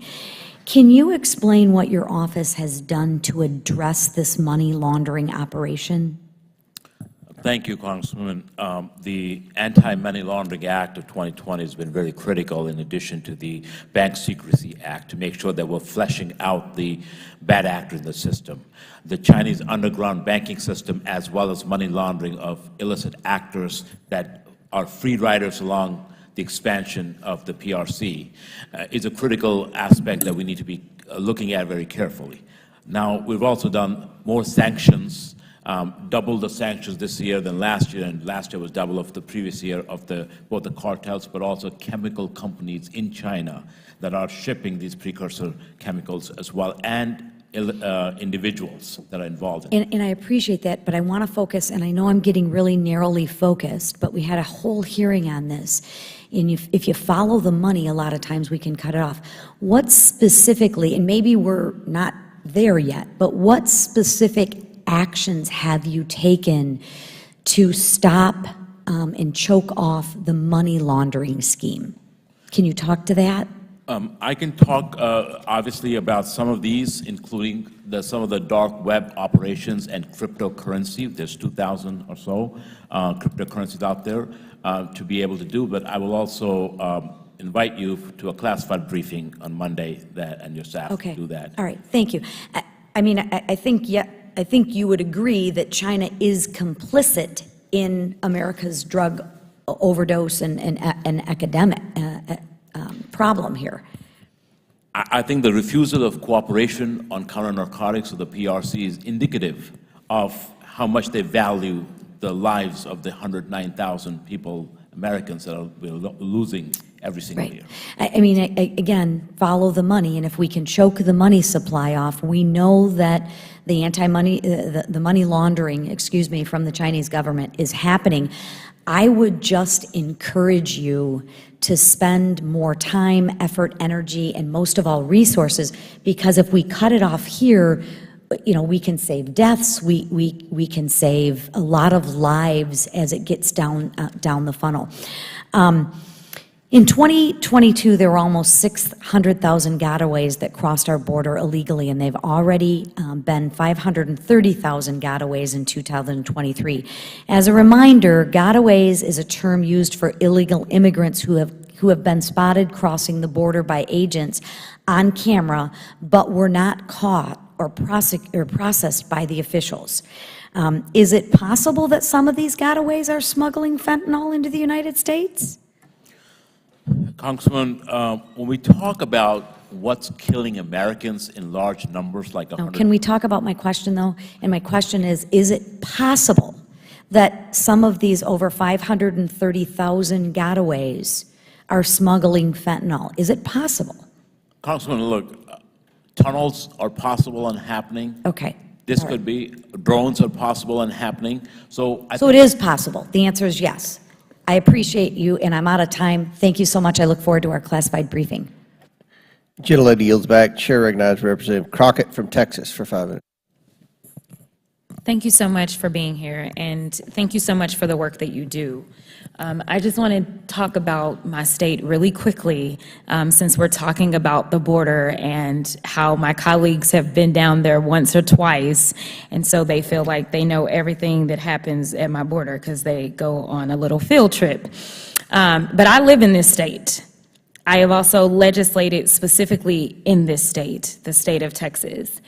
And recently, my governor, who seemingly does nothing but atrocious things, decided that he was going to order that migrants, and this doesn't say it, but specifically the headlines that we saw were children as well as pregnant mothers, be pushed back into the Rio Grande. Currently, the DOJ is suing my governor because he decided that he wanted to use razor wire. This is not fixing fentanyl, as far as I'm concerned. Because you're the expert, do you believe that razor wire or ordering that women and pregnant mothers and children be pushed into the water, do you believe that that's fixing our fentanyl crisis? Thank you, Congressman, for that question. I would say majority of the fentanyl is coming through the ports of entry, and our focus should be where the problem is predominantly. Thank you so much. Go ahead. And when you talk about ports of entry, I want to be clear, because sometimes in this chamber it seems like we only have one border and only one way to get into the United States, and somehow it's through Mexico. I just want to be clear. There's a northern border. There's also plains. Are you of the impression that drugs only come from Mexico? Thank you, Congressman. Oftentimes, machinery parts like pill presser parts, dye-mold parts, they will come through other countries to the United States and smuggled southwards to be built into pill pressers. So the business traffic goes in all directions and across all ways in order to produce the final product. Thank you so much for sharing that with us, because I think we need to go back to step one in this process. You don't know it, but I practiced criminal law for almost 17 years in multiple states and on the federal level. I was on the defense side, so I dealt with people that were arrested for drug crimes. One of the things that I want to talk about is the difference in fentanyl and, say, cocaine. Cocaine is typically not prescribed by somebody's doctor, but it's my understanding that most people that are struggling with fentanyl are people that have become sometimes addicted to opioids because they were prescribed opioids. And it may have been for a car wreck. I also did those as well, have a back issue, and ultimately the doctor takes you off, but because of the addictive nature, you're going out and you're trying to get it wherever you can. And so it sounds like we have a demand problem, number one. Would you agree with me that if we could reduce demand, then maybe people wouldn't be looking to supply where there was no demand? I think it's both sides, and I think, as you very accurately said, that a lot of people, I have prescribed people and who've gone on the streets and ended up in heroin and fentanyl as well, so I have a really direct experience with some of that work as well. Absolutely. And so also, one of the things that is so frustrating to me is that we don't treat this as something that is multifaceted. You talked about it's not just the southern border, it's all things connected. It's not just saying, that the cartels are the problem, which I think we can all agree. That is one thing that we can all agree upon. The cartels are a problem for a lot of different reasons, and it's not just fentanyl. But one of the things that you talked about was locals. I believe that the National Drug Control Strategy notes that local problems need local solutions. Is that correct? Yes, Congressman. And ONDCP is responsible for administering a grant program specifically focused on local solutions, the Drug-Free Communities Support Program. Correct? Correct. All right. And I'm going to agree with you. As somebody who has had to deal with multiple clients that have been addicted, and as someone who is a black woman in this country, the '94 crime bill was a failure. And seemingly the only solutions that we ever have is more and more incarceration. I appreciate what you do because you are taking a multifaceted look. You're looking at the criminal aspect. You're looking at not just cash, but you're looking at crypto. You're also looking at more than one country, more than just Mexico. You're looking to try to solve the solutions while also making sure that those that are addicted get treatment instead of put into jail cells. And so I appreciate the work that you do. I hope that my colleagues understand that it's not so simple as let's just blame the border and we'll fix all the problems. And the last thing that I'll say is, in a very bipartisan way, I have introduced the STRIP Act, and that is to make sure that these fentanyl testing strips can get to the people that need them, so that even if they're struggling with addiction, they have the ability to test and to determine whether or not this odorless, this tasteless thing is actually laced within the product that they receive. Would you agree with me, things that such as testing strips are invaluable to helping us fight this war? Yes, Congressman, we will happy to work with you on that as well. Thank you. With that, I'll you back. Chair now recognizes Mr. Edwards from North Carolina for 5 minutes. Thank you, Mr. Chair. Doctor, you testified a while ago that the precursor chemicals to create fentanyl were being sent to Mexico from China. Is that what I understood you to say? Yes, Congressman. So who in China is supplying these chemicals to the cartels in Mexico? Is it Chinese government? Is it Chinese corporation? Is it Chinese cartels? Who in China is providing these drugs? Thank you, Congressman, for that question. There are Chinese chemical companies that often work with brokers, both on the China side and the cartel side, and accountants that ship those things. So it oftentimes is these chemical companies that are doing it. They could be in illicit business doing illicit work, or they could just be in illicit business, period. So I'm not sure I understood your answer. Is it legal for these chemical companies to provide these chemicals to Mexican drug cartels? That's a great question, Congressman. Here's the thing. If someone just asks you for a ton of certain chemical that's precursor for dual use, and that company doesn't check out who that is, and it's going through a broker, which is a questionable background, then obviously it's not for any good purpose, as opposed to the legal pieces of it. Are they just ignoring that? Absolutely. Many times that they are ignoring, even legitimate companies are ignoring that. What is this administration doing to prevent those companies from selling drugs that you say are illicit? Broadly, 2 or 3 things. I'll be quick about it. First, we have more sanctions that are being placed on these companies every single day. We've got about 100 sanctions so far overall between Chinese and traffickers, Mexican traffickers. We put a global coalition together that is talking about precursors for the entire globe, not just, and we're watching China to put pressure. We've asked China that here's the 3 things you can do. Very specific ask.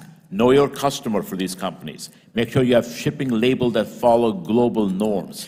And then, so Doctor, in the interest of time, I'm gonna jump forward just a little bit. So, the administration, you're saying hundreds of sanctions are being put in place. It seems to me like you only need 1 sanction.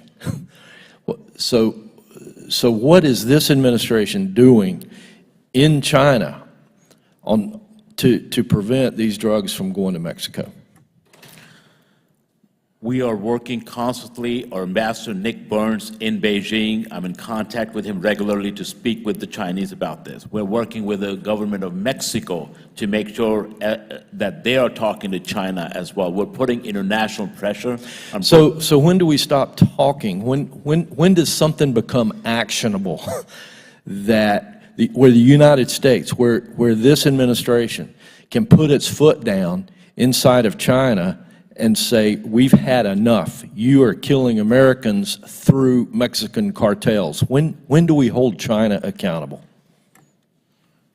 Congressman, first of all, we will work with you if you have any ideas. We are working here. I'd be happy to both share that with you. Some of those will be in the briefing, classified briefing that we're giving on Monday. All right. I feel like you dodged the question. And it seems to me that we also have to cut off the source at several different places. We've talked about reducing demand. We all agree. It would be great if folks didn't feel better as they take these drugs. We've talked about the border, which, quite frankly, we've got evidence from many folks that is not being secure. I believe we also need to cut off the supply of these chemicals from China. I believe this administration, I believe you, have to have the courage to go to China and say enough is enough. This is a multidimensional problem, and that's one that I see is not being adequately addressed. In my last few seconds, I'd just like to say that I heard you imply to another member in questioning earlier that the fact that we're capturing more fentanyl than ever before is somehow a success story. I'm not sure that I can agree with that. I'm looking at the deaths, the fentanyl deaths over the last 5 years, ending January 2019, 68,000, and then you told us a while ago that ending January 2023, we had 109,000 deaths. I don't know how we can say that is a success, particularly if you're a family member of someone who died with a fentanyl overdose. Thank you, Mr. Chair. I yield. Gentleman yields back. Chair now recognizes Mr. Moskowitz from Florida for 5 minutes. Mr. Chairman, thank you, and thank you for holding this an important topic.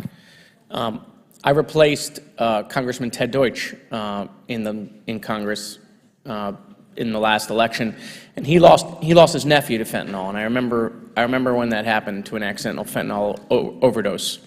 And I'm happy that the state of Florida has just recently passed the use of fentanyl test strips, because that will obviously help us in this battle.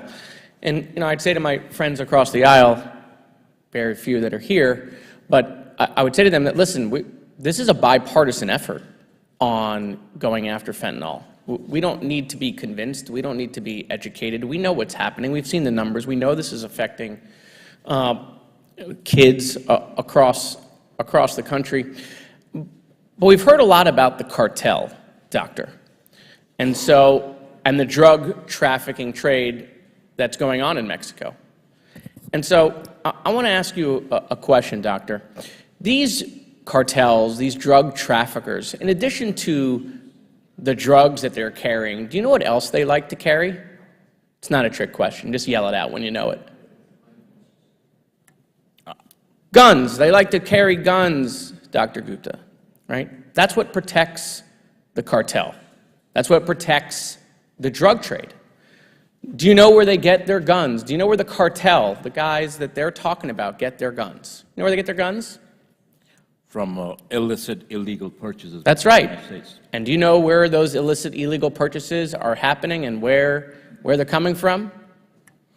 Largely from the United States. That's right.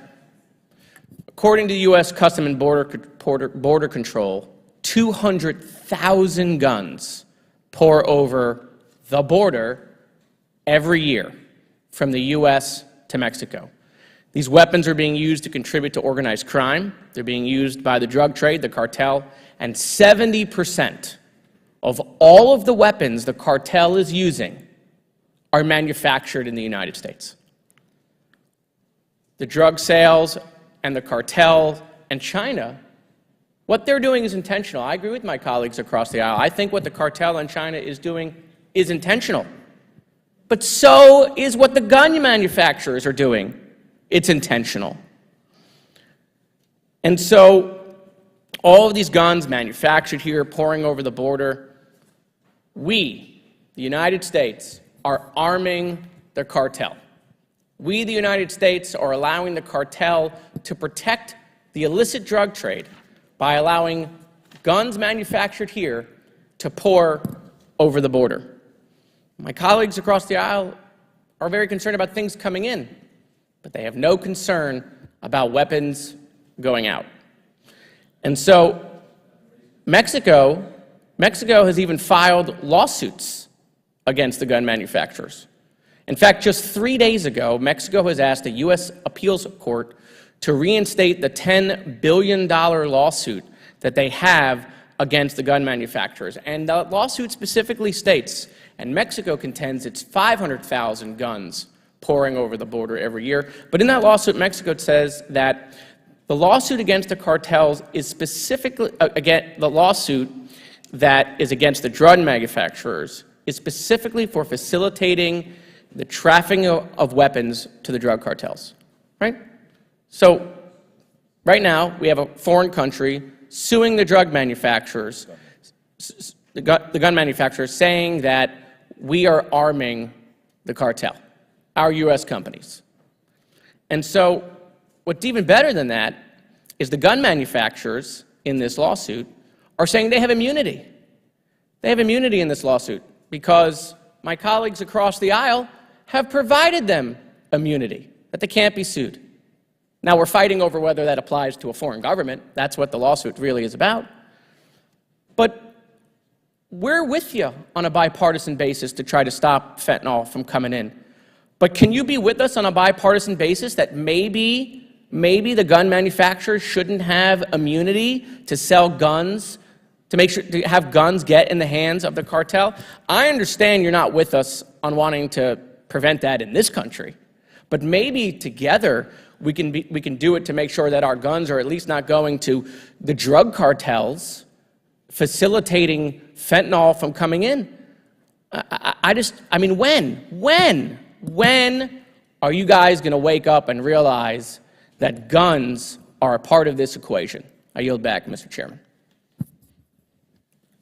Chair recognizes Mr. Biggs from Arizona for 5 minutes. I was intrigued to hear the gentleman say he didn't need to be educated, but let me educate you. For the last 7 years, I have advocated for southern-bound vehicles and individuals to be searched for guns and money. I've advocated for that strongly. I want you to be educated. Go read a book called Operation Wide Receiver. That's an ATF operation. Go read up about Operation Fast and Furious. And then go look at cross-border trafficking heading south and the few operations that we run. I've advocated for more resources to go there. We have lost our dogs that can sniff for guns and money. We have found millions of dollars and guns going across. Gun laws exist to prevent that southern crossing, but we're not enforcing it. That is the biggest problem in my mind. Now, will the gentleman yield? No, I won't yield. Our colleagues across the aisle regularly cite the vast majority of drug seizures are at the port of entry. I love that. I love that. You know why that is? It's not because that's where all the drugs are coming through. It's because, guess what? We inspect every person and vehicle coming through a port of entry. That's what you have down there. Isn't that true, Dr. Gupta? I'm sorry, could you repeat the question, Congressman? No, I can't. We have density readers. We have technology that allows us to screen the structures of vehicles being used to transport humans and drugs. Isn't that correct, Dr. Gupta, at the ports of entry? We do have technology at the ports of entry. In fact, they're examining a high proportion of trucks. We need to be inspecting more, whether it's in Nogales, San Isidro, all the way down to RGV. But we inspect a significant number of them, as well as individuals. If there's an anomaly in a vehicle, our density readers pick it up. We then take that vehicle, and guess what we find? Drugs. That's why we find more drugs in the ports of entry. Is that not true, Dr. Gupta? Better screening does lead to better detection. Right, and when you have between the ports of entry, I saw you went down to the Tohono O'odham Reservation. You went to the San Miguel Gate. I'd ask you, did you go 3 miles east of the San Miguel Gate? I did. And there's nothing there, is there? There's a 4-string barbed wire from San Miguel Gate that runs literally for 20 miles till you get to the port of entry at Sasabe. Did you see that? Yeah, but I didn't see the 2,000 trucks a day that goes through there either, that I did at Nogales. Yeah, that's right. But you know what you can see if you go there? You will see, if you wait, you'll see lots of people coming through. And you went down, I asked you last time you were here to go down with me without the officials, because the officials are going to give you that sanitized version. I asked you to come down with me, and just you and I, we would drive along there. I could show you that. We could go to Lukeville. We could go anywhere around Lukeville. We could go down to Yuma, and from Yuma and move west, and you would see massive amounts of trafficking coming across from drugs and individuals. So you missed out a little bit on that. And I didn't, with no disrespect, but I went down there with shadow wolves in the Tohono O'odham Nation. Yeah, I know. I've been down there with the shadow wolves myself. Yeah. Absolutely. The great trip. Yes. But we get back to my point. You were watched. They took you with you. They had a message and a narrative for you to see. You need to go down without the narrative created for you. And the problem that you have here is when I'm told that you guys don't need to be educated on the other side, and that somehow we don't care what goes south, heavens, go back and watch the many times I've said we need to go see what's going south. But moreover, pull your heads out of the sand. What's going on between the ports of entry? I find it intriguing that people from the Northeast say, oh my gosh, you guys are making this up. There are videos of 3 days ago watching the traffic just outside of Lukeville, Arizona. The Oregon Pipe National Monument. What's going on? What's going on is people are moving from ports of entry. You know what the Tucson sector did last week? Over 9,000 apprehensions. Over 9,000 apprehensions. Many pounds of fentanyl coming in. That's between the ports of entry. Face the facts. Between the ports of entry is where the drug smugglers and human traffickers come. Why is that? Because all of our resources are depleted. You've got OFO working the ports of entry, but between the ports of entry, when I was last down there driving east from San Miguel Gate, do you know how many Border Patrol agents we saw? None. And when we saw a group come across, we had to get on top of the vehicle, make a call. They couldn't come. They couldn't spare anybody. Until they said, well, we got a congressman with us. Oh, okay. Next thing you know, 45 minutes later, here comes the 6 vehicles from Border Patrol. That's what's going on. Please wake up. The drugs are pouring through the ports of entry for sure, but between the ports of entry, that is where it's flowing, and we can't catch them because we don't have anybody there. Yield back.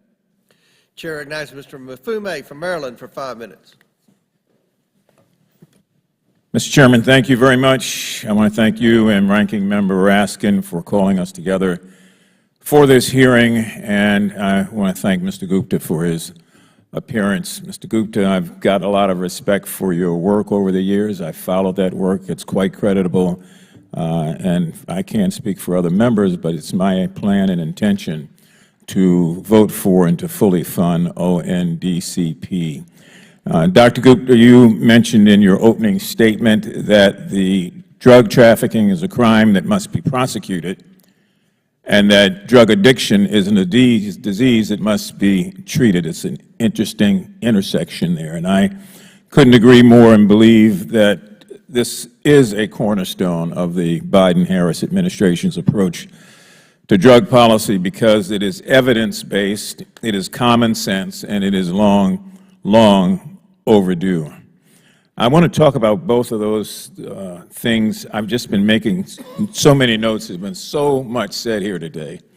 And as one great philosopher once said, everything that can be said has been said.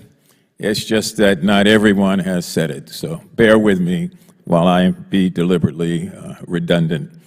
Since its start, the Biden-Harris administration has shown a robust commitment to advancing equally the sort of things that we need, centering on recovery over punishment in our federal response to the overdose crisis. And the administration understands, as I said before, that addiction is a disease, and we actually want to see results, and we must treat it like that rather than to simply over-criminalize it and the people who unfortunately find themselves using it.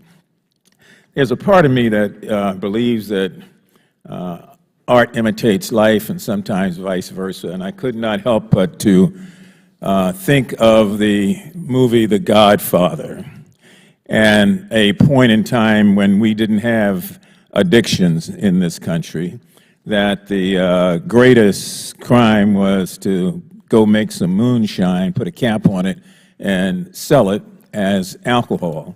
And so we had prohibition for a long time.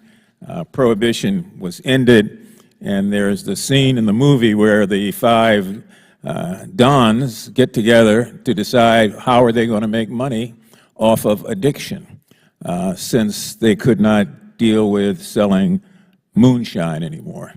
And they're sitting around a table, and Don Corleone asked the five of them, what should we do?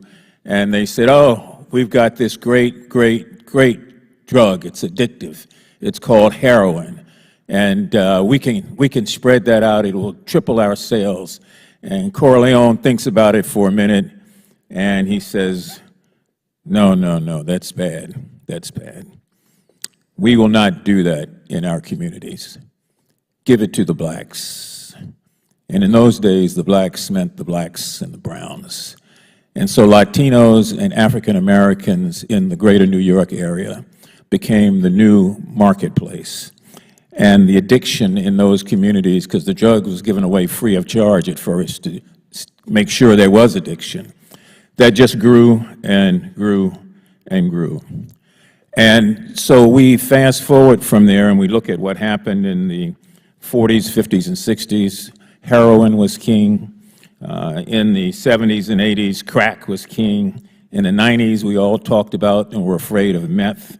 At the turn of the century, opioids became the big thing because it broke out from those communities, and it was everywhere in everyone's community. And all of a sudden, it got great, great attention. And now we have been dealing with fentanyl, which has taken 109,000 lives in just the last year. It's the drug of death, the one that we're all afraid of.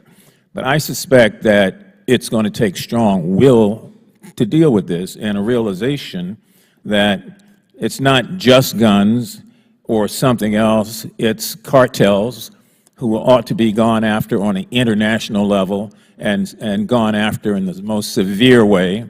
It's not just the little kid on the corner that's selling something that he got from somebody that he got from somebody. We could lock him up 1,000 times, but what we used to call the old French connection, the people who control the drugs, the international cartels, continue to do what they want to do, and they do it by buying off people left and right, and in some instances, buying off elected officials in one country after another. So I would just strongly urge that you continue to do what you do, to remember that this is an addiction. 30 years ago in this committee room, Kurt Schmoke, the mayor of Baltimore, came and testified that we ought to treat it as an addiction, he and a group of progressives, and were laughed out of this room by people who said, no, we need a war on drugs. And his point was, no, we need to take the profit out of it so that there is no war. So I don't know if I've exhausted my time, Mr. Chairman. Again, I have no question because I have no time left, but thanks for the opportunity to share some of the things that are here. And Dr. Gupta, thank you very much for your work. Chair now recognizes Representative Fry from South Carolina for 5 minutes. Thank you, Mr. Chairman, for having this hearing. Dr. Gupta way over here on the bottom bench here, but thank you for being here today. Prior to my service in Congress, starting just this year, I was in the General Assembly of South Carolina, where I was the chairman of the South Carolina Opioid response team, so to speak. It was a select committee that was tasked with listening to medical doctors, law enforcement, teachers, people in long-term recovery, grieving families, and all types of professionals on how we can get a hold of this. And, you know, we borrowed a lot of our strategies from what other states were doing. We did some of our own that other states borrowed. That's kind of the beauty of the labyrinth of democracy, if you will, in our federal system. And I think that there were some pretty healthy policy initiatives that were passed into law, that were signed into law.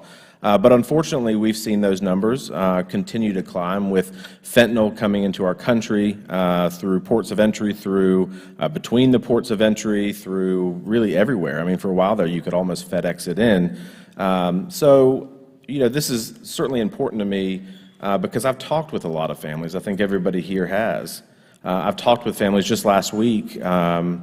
We had a county councilwoman whose son died of a fentanyl overdose. And so you think about the stories and the human capital and casualty associated with them, and you really want to fix it, not only from the prevention side, which is where it's probably most effective, but from the substance abuse and treatment side too, and try to get these folks back. So, you know, during President Trump's tenure in 2018, they passed the Support Act related to ONDCP.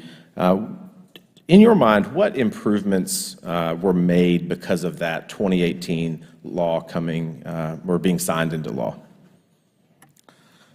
Thank you, Congressman. I testified during that time for this passage as a commissioner of West Virginia Health.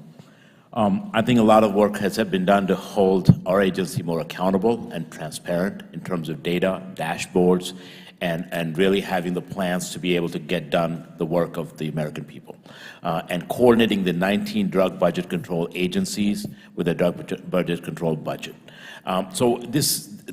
The value of this agency in the mind of Congress, but also in the mind of American people, is actually being able to bring all the agencies together to fight this scourge, the challenge that has both addiction on one hand as a disease and the trafficking on the other hand as a profit. So this Support Act has been critical and central, pivotal to making the improvements. Numbers don't always reflect it, but we've gone through a pandemic at the same time. So we're in tough times right now in so many ways, but we are making consistent progress every single day in terms of those people. And I've treated so many people, hundreds, if not thousands of people with addiction myself, and seen some of them die in my hands. Right, and thank you, for sharing that. And I think this was a big step forward. What in your mind related to the Support Act moving forward deserves an examination or improvement, since we're going to be examining this coming up shortly? Well, certainly we think that there's a lot of things in terms of emerging threats like xylazine that we could improve on, how to get us there. This first time we did that, declared it to save more lives.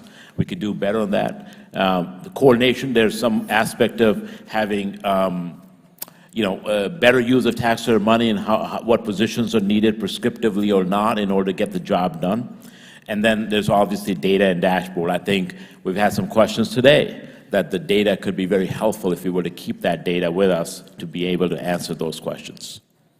Doctor, I think there was a Carnegie Mellon, and I'm going on memory, but there was a Carnegie Mellon study several years ago that said for every $1 that you invest in prevention, you save either, and I'm going to probably inverse these, but either $4 in medical costs and $7 in criminal justice. It's one of the two, but for every $1 that you invest in prevention, that you save that on the back end. The Support Act in 2018 allowed for some HIDTA funds to be used or allocated for prevention and treatment of drug abuse. What percentage was allowed? I want to say it was 10. Well, we can get you the numbers exactly, but for HIDTA, it's the best return on investment, $83 for every dollar invested. And the prevention of HIDTA, as well as other departments, education, health, and others, it is so critical at this time right now to invest more in prevention, especially for our youth. Doctor, and what types of prevention and treatment programs does that fund? Just curious. It funds partnership with our other program called Drug-Free Communities Program, which is focused on youth prevention across all communities, 50 states, 750 programs almost, and it helps prevent youth, both initiation of drug use, but also delaying in drug use sometimes as well. Thank you, Doctor. Mr. Chairman, I'll yield back. Gentleman yields back. Chair recognizes Representative Ocasio-Cortez from New York for 5 minutes. Thank you so much, Mr. Chair, and thank you, Dr. Gupta, for testifying before the committee today. And thank you for your tireless commitment to ending the overdose crisis, which has devastated so many families across the United States. ONDCP holds a unique position within the federal government, coordinating across 19 federal agencies and overseeing $41 billion as part of a whole-of-government approach to address addiction and the overdose epidemic. In addition to that, ONDCP's unique structure also enables it to be both nimble and comprehensive in its response to the addiction crisis. Dr. Gupta, how does the ONDCP utilize its unique cross-agency structure to effectively combat the addiction crisis? Thank you, Congressman, for that question. We utilize the ability to have both drug control budget, fund control notice, as well as the ability to work through policy, implementing and making sure that the drug control strategy is implemented across all 19 drug control agencies. And really the coordination is so critical in this area when 109,000 Americans are dying a year. Mm-hmm. And for emphasis, since releasing the 2022 National Drug Control Strategy, what are some of the successes of the ONDCP's whole-of-government approach? So on the treatment side, we've seen more naloxone or Narcan get out there, 37% increase in prescribing, while 12% reduction in price. It will go over the counter in the upcoming days to weeks to months.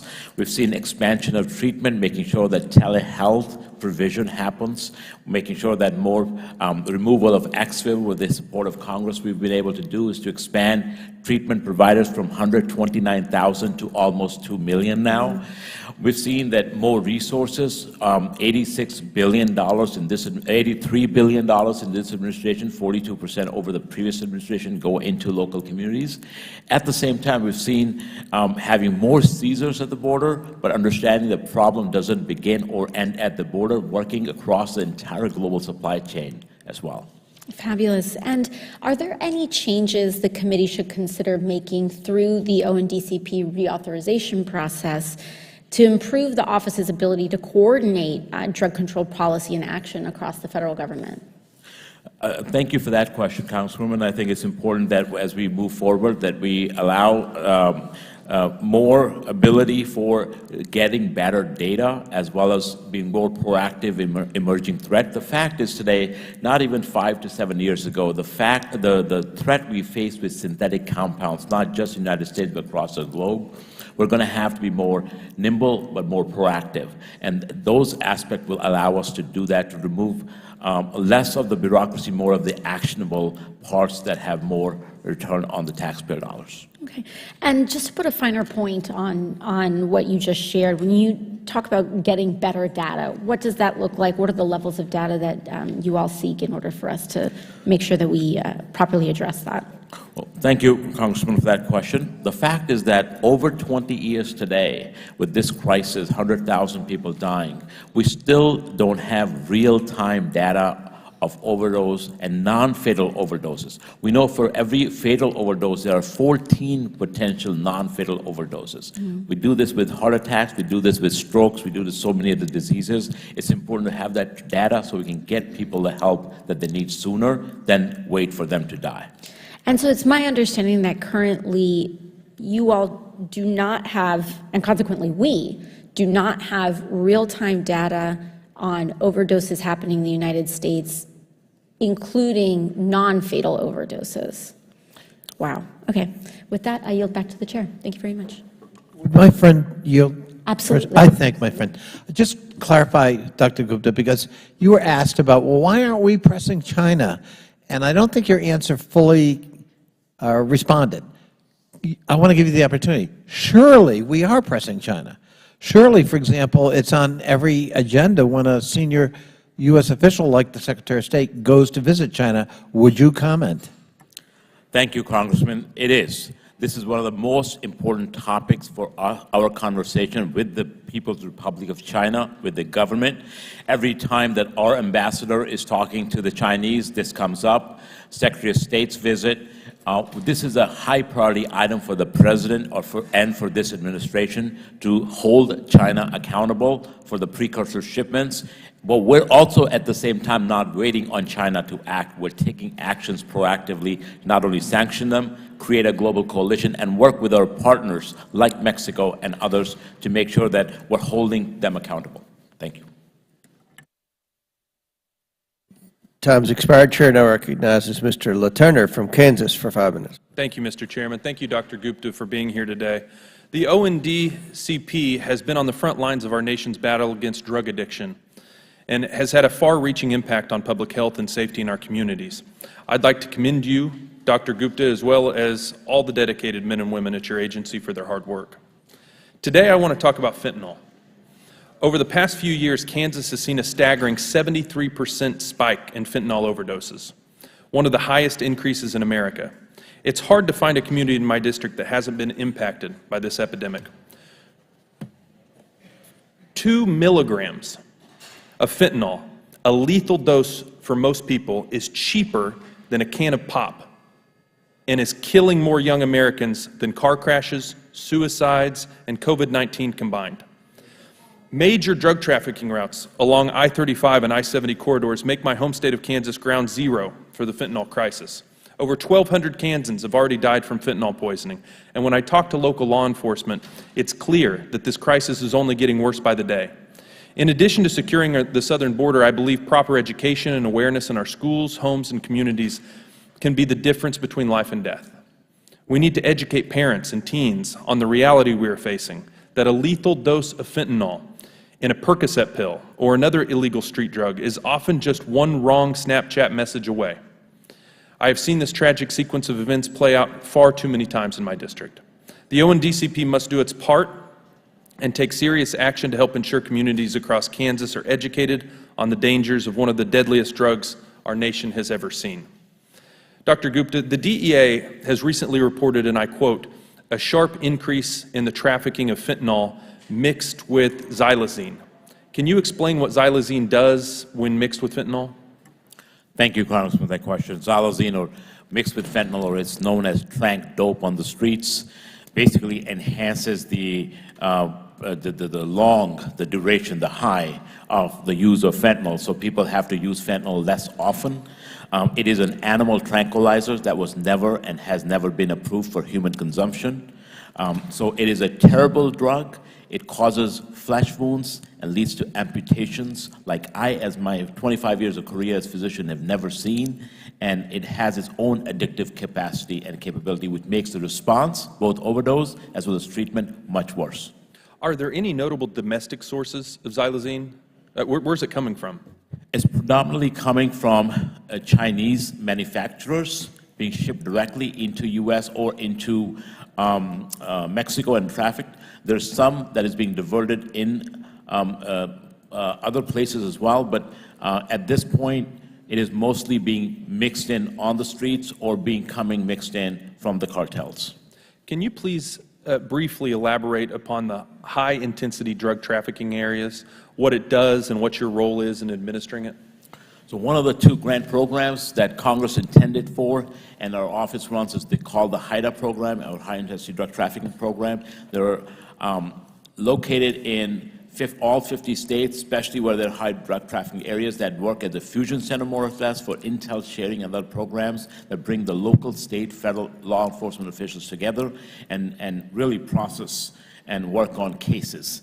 It is the best return on taxpayer dollars. For every dollar that's invested, $83 in return happens. And it was responsible for seizing domestically 26,000 pounds of fentanyl just last year. You talked about the Fusion Center. I think Kansas has a model perhaps for the nation at doing that and doing it well. Thank you, and Mr. Chairman, I yield back. Gentleman yields back. Chair now recognizes Ms. Brown from Ohio for 5 minutes. Thank you, Mr. Chairman, and thank you, Dr. Gupta, for joining us today and for continuing the Biden-Harris administration's tireless efforts to eradicate the crisis of addiction and drug abuse, which stretches into every corner of this country, red and blue districts alike. I want to be clear, Dr. Gupta, you and I both know there is still work to be done to end this horrific epidemic. Just this week, Axios reported that Cuyahoga County, which I represent, experienced 343 deaths from opioid and cocaine overdoses last month alone. Those 343 deaths were tragic and preventable. We also know that many overdose deaths involved illegal synthetic fentanyl. That's why the Biden-Harris administration's proactive, preventive, and powerful action has been so welcome. One of the Biden-Harris administration's strategies to prevent opioid overdoses is to make sure opioid overdose reversal medications are readily available over the counter and accessible to the public without stigma or shame. That includes the life-saving, easily administered nasal spray, naloxone, as well as Narcan. Dr. Gupta, easy for me to say, Dr. Gupta, what steps has the Biden-Harris administration taken to make sure that any person can access Narcan when they need it, or can keep it on hand if they live or work with people experiencing opioid addiction? Thank you, Congresswoman. The amount of resources that are going to states right now to make sure that anyone who needs the naloxone or overdose reversal medication, also known as Narcan, is available. We're also making sure that it is available over the counter later this summer. There will be other products what will help us reduce the price in the market as well. We want to make sure that anyone can get this medication but also proactively carry it, not just necessarily for themselves, but someone in their family or someone in their neighborhood, school, other places. So the access to naloxone or Narcan is critical to reducing these numbers down and getting people a chance to be connected to care. Thank you for that. And those decisions by the Biden-Harris administration will continue to save lives. Additionally, President Biden's fiscal year 2024 budget proposes a historic investment of $46 billion to combat the overdose epidemic, which is largely driven by opioids like fentanyl. The President's budget also calls for increased funding to support overdose prevention, addiction treatment, and care for people recovering from addiction. Because we know that addiction is a disease that can happen to anyone. So, Dr. Gupta, how will increased investments help your Office of National Drug Control Policy and federal agencies do more to address the fentanyl and opioid crisis? Thank you, Congresswoman. The reason that President proposing an unprecedented and historic investments at a time into drug policy when we have an American dying every 5 minutes around the clock is because people need help right now. Expanding treatment, expanding overdose reversal medication is critical to saving lives. And at the same time, we've got to put more technology at the border, make sure that we're working to disrupt the entire global supply chain. Both of these things go hand in glove, and that's exactly the plan that the President has proposed his budget behind. Thank you again. The President's fiscal year 2024 budget request demonstrates the Biden-Harris administration's dedicated efforts to continue to combat the fentanyl crisis, which is exactly what we need to do to bring American families the relief they so desperately need. So with that, Mr. Chairman, I yield back. Would my friend yield? Oh, yes, happily yield to the gentleman from Virginia. I thank my friend. Ms. Brown just mentioned Narcan and other drugs to try to help wean people off addiction. But one of the problems documented, say, in Beth Macy's book, Dope Sick, is that we don't really regulate rehab facilities. And a lot of them take the AA, Alcoholics Anonymous, cold turkey approach. Absolutely lethal if you're talking about opioids. You can't just go cold turkey. Would you comment on the need for regulation or what we're doing to try to educate these pop-up rehab facilities that are probably doing more harm than good, driving people to heroin? Thank you, Congress, for that question. It's important, like we treat diabetes, think about our high blood pressure. Because addiction is a disease and we have FDA-approved medication, the evidence supports utilizing these medications to help people not only save lives, but be productive back into the community. So the goal here, in my view, and I've treated a lot of patients, is to help people enable themselves to become productive members of society, and medication and a proper treatment system infrastructure allows us to do just that. I thank my friend for yielding. Thank you. Chair recognizes Mr. Burleson from Missouri for 5 minutes. Thank you, Mr. Chairman. Thank you, Dr. Gupta, for being here. According to the U.S. Drug Enforcement Administration, the Mexican cartels are the ones that are responsible for most of the fatal drug poisonings. In 2022, it was over 107,000 people. And as you know, the data, 67% of that was from fentanyl. My question is that some of this is some people are coming in contact with this. Some victims are coming in contact with fentanyl, not necessarily by taking a pill, but in everyday items like cash and food. Can you elaborate on the extent of that? So the powder, if you think of powder, is not really, it poorly absorbs through the skin surface. Of course, if you're inhaling a large dose of fentanyl, like 2 milligrams is a large dose for an unsuspecting person, it is potentially fatal. So it's important for us to distinguish the ability of casual versus actual. But at the same time, I will say that if anyone that thinks that they've come in touch with fentanyl, it's important to get them checked out. That's the important piece here. But do you think of the cases of overdoses, is there a percentage of people that are inadvertently, these are not drug users, these are people that accidentally inhaled apparently fentanyl from a dollar bill they gained, or?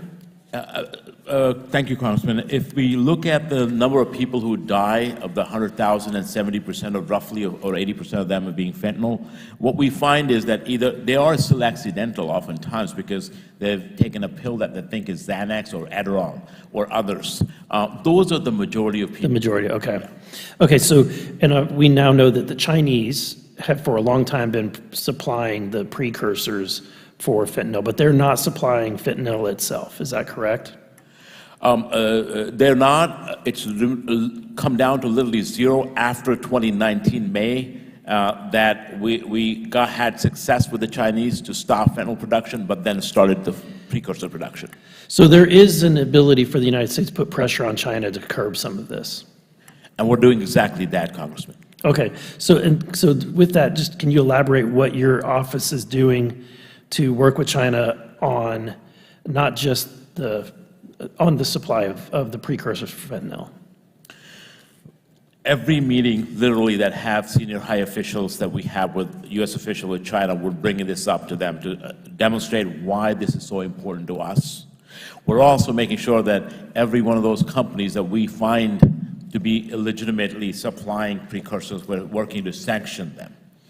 At the same time, we're also created a global coalition, launched it with 80 countries and 11 international organizations around, signaling that this is the synthetic drugs are a global threat. To bring China, with or without China, we're going to continue.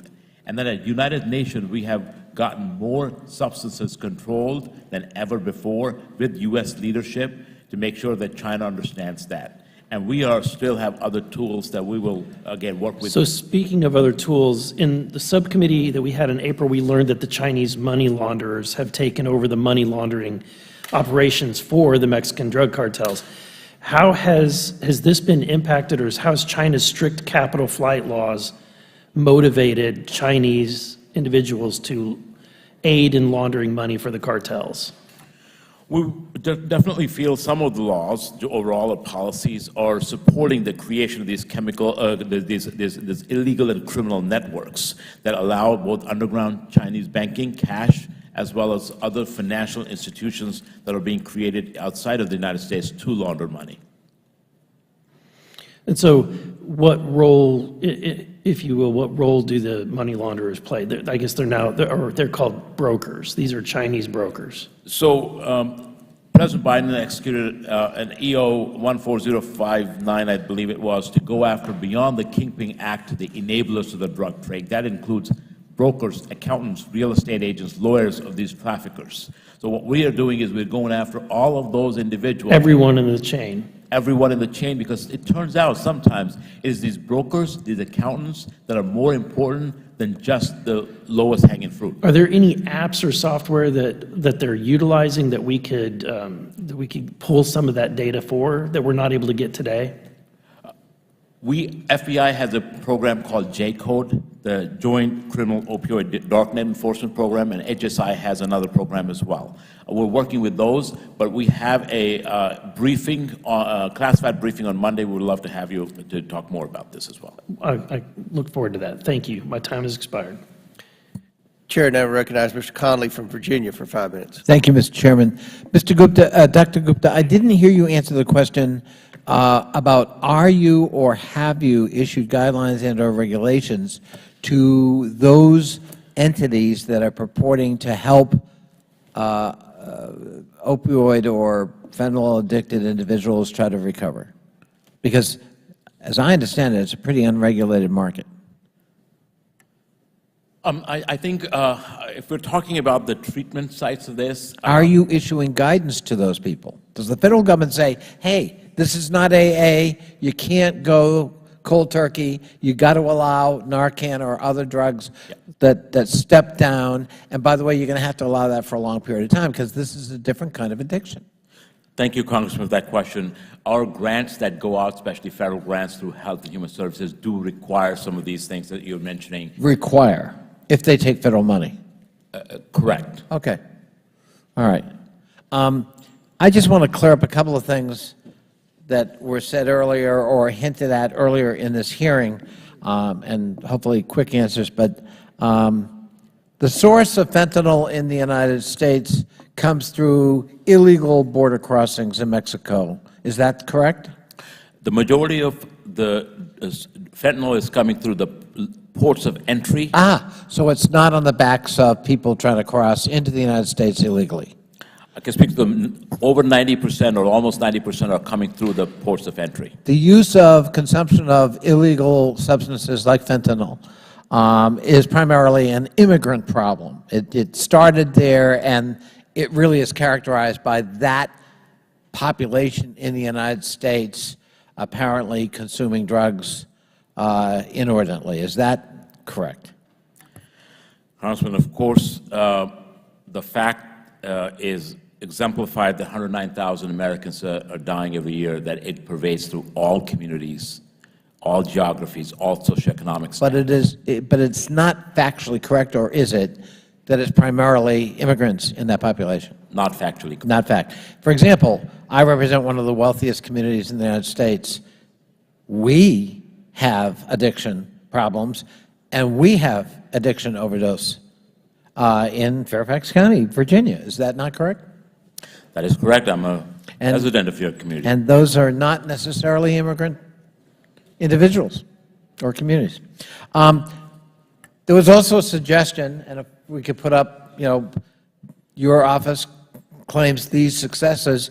One of our colleagues suggested, I'm not sure I want to reauthorize DCP, and what would be the consequences if we didn't have your office in this struggle to get our hands around tranq, fentanyl, opioids, and the like? Congressman, I think it would send the wrong message to the American people about the seriousness that this Congress takes when it comes to the killing and the deaths of 109,000 Americans each year. Just within the last time we've been in this committee, we have over 25 Americans that have been killed. I take it that it's the wrong signal, but put that aside. Some people don't care about that. Operationally, what would be the consequence if you didn't exist, if you went away and we didn't reauthorize you? Thank you, Congressman. It would weaken significantly the response of federal, local, and state law enforcement, as well as first responders and public health officials to respond to this crisis. Because what? Grants wouldn't flow, coordination wouldn't happen, intelligence wouldn't be shared? Because coordination would not happen, obviously intelligence would not be shared. HIDA program that does so much of prosecutions and efforts will not happen. And as a result of this, more Americans will surely die. And finally, are you experiencing people moving from fentanyl because of our successes in trying to get some control over that to tranq? And how concerned should we be about that shift, if indeed there is such a shift? We should be quite concerned. There's several 100% increase in what we find tranq associated with fentanyl deaths right now. It is primarily happening because of the pursuit to make more money by the traffickers and producers, and that's where we have to go after. We've got to make sure that we're helping people who need the help, but at the same time we're denying the profits and the operating capital of these cartels as well as transnational criminal organizations. My time is up. I thank the chair and thank him for holding this hearing. I think this has a lot of potential for all of us finding common ground because all of our communities are affected. And I thank Dr. Gupta. I agree with the gentleman from Virginia. Without objection, the member from Puerto Rico, Jennifer Gonzalez, is waived on to the committee for the purpose of questioning witnesses at today's subcommittee hearing. Without objection, so ordered. Chair now recognizes Mr. Timmons from South Carolina for 5 minutes. Thank you, Mr. Chairman.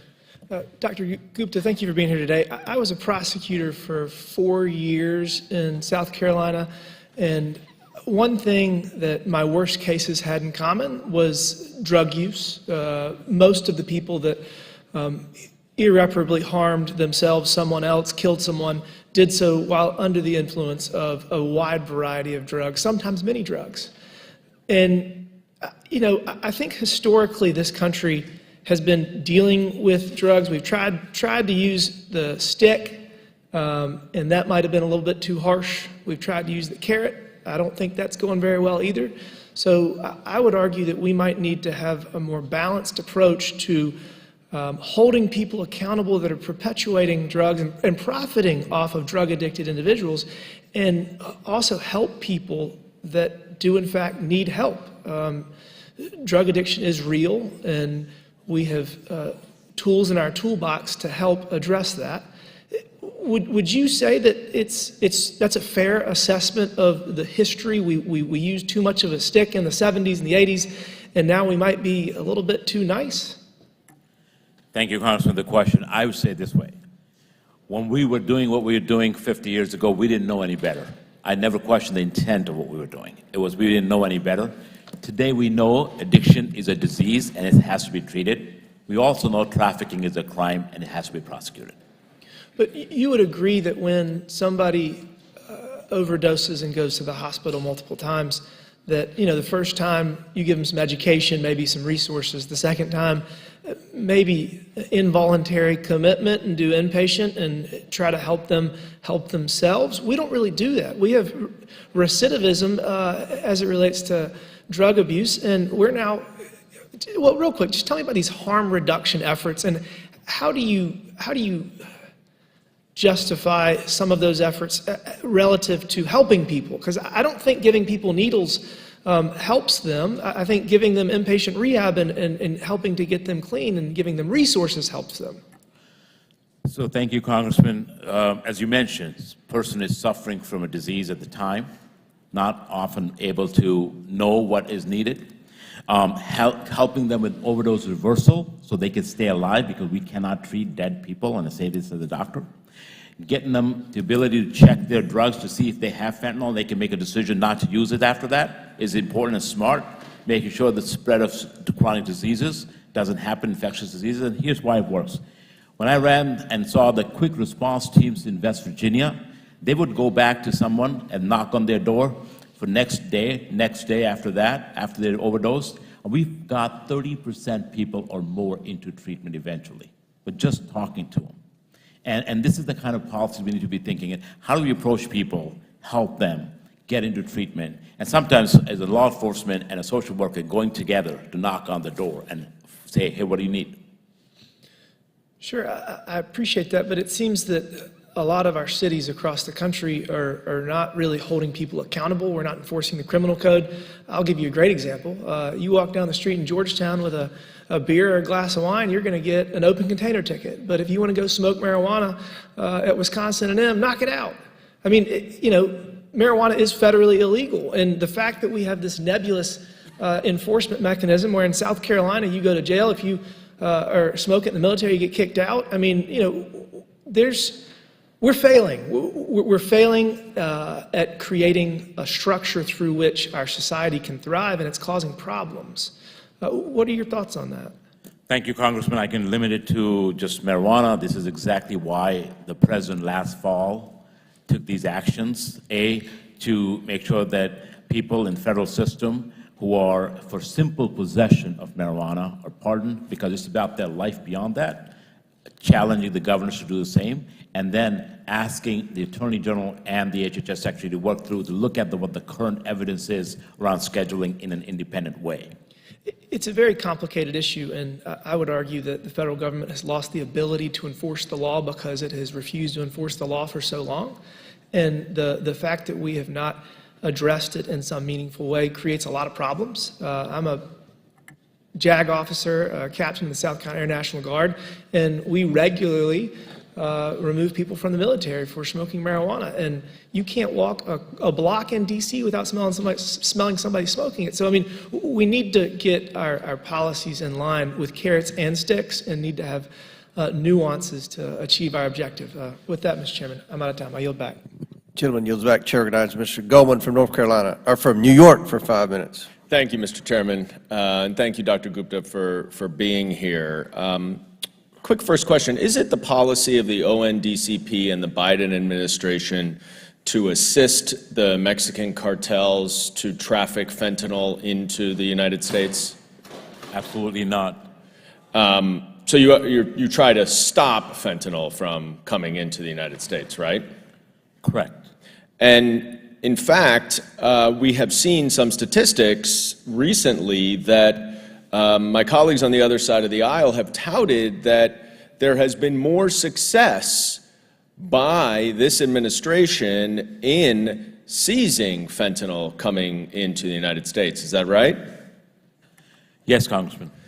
Well, I guess I'm a little troubled by tweets such as this from hold it up, please, a colleague of mine from New York who criticizes President Biden because during his administration, more than 34,000 pounds of deadly fentanyl has been seized at the southern border.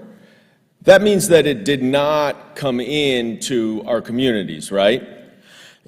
Yes, Congressman, if the assertion is we should let all of this come in and kill Americans, I will disagree with that every single day and every single minute. Right. We're trying to stop the fentanyl from coming in. And there is no question, and there is bipartisan agreement, as we've been talking about throughout this hearing, that fentanyl and the opioid epidemic is devastating communities all around this country. It does not differentiate between Republican districts and Democratic districts, and there's no question that far too many people are dying.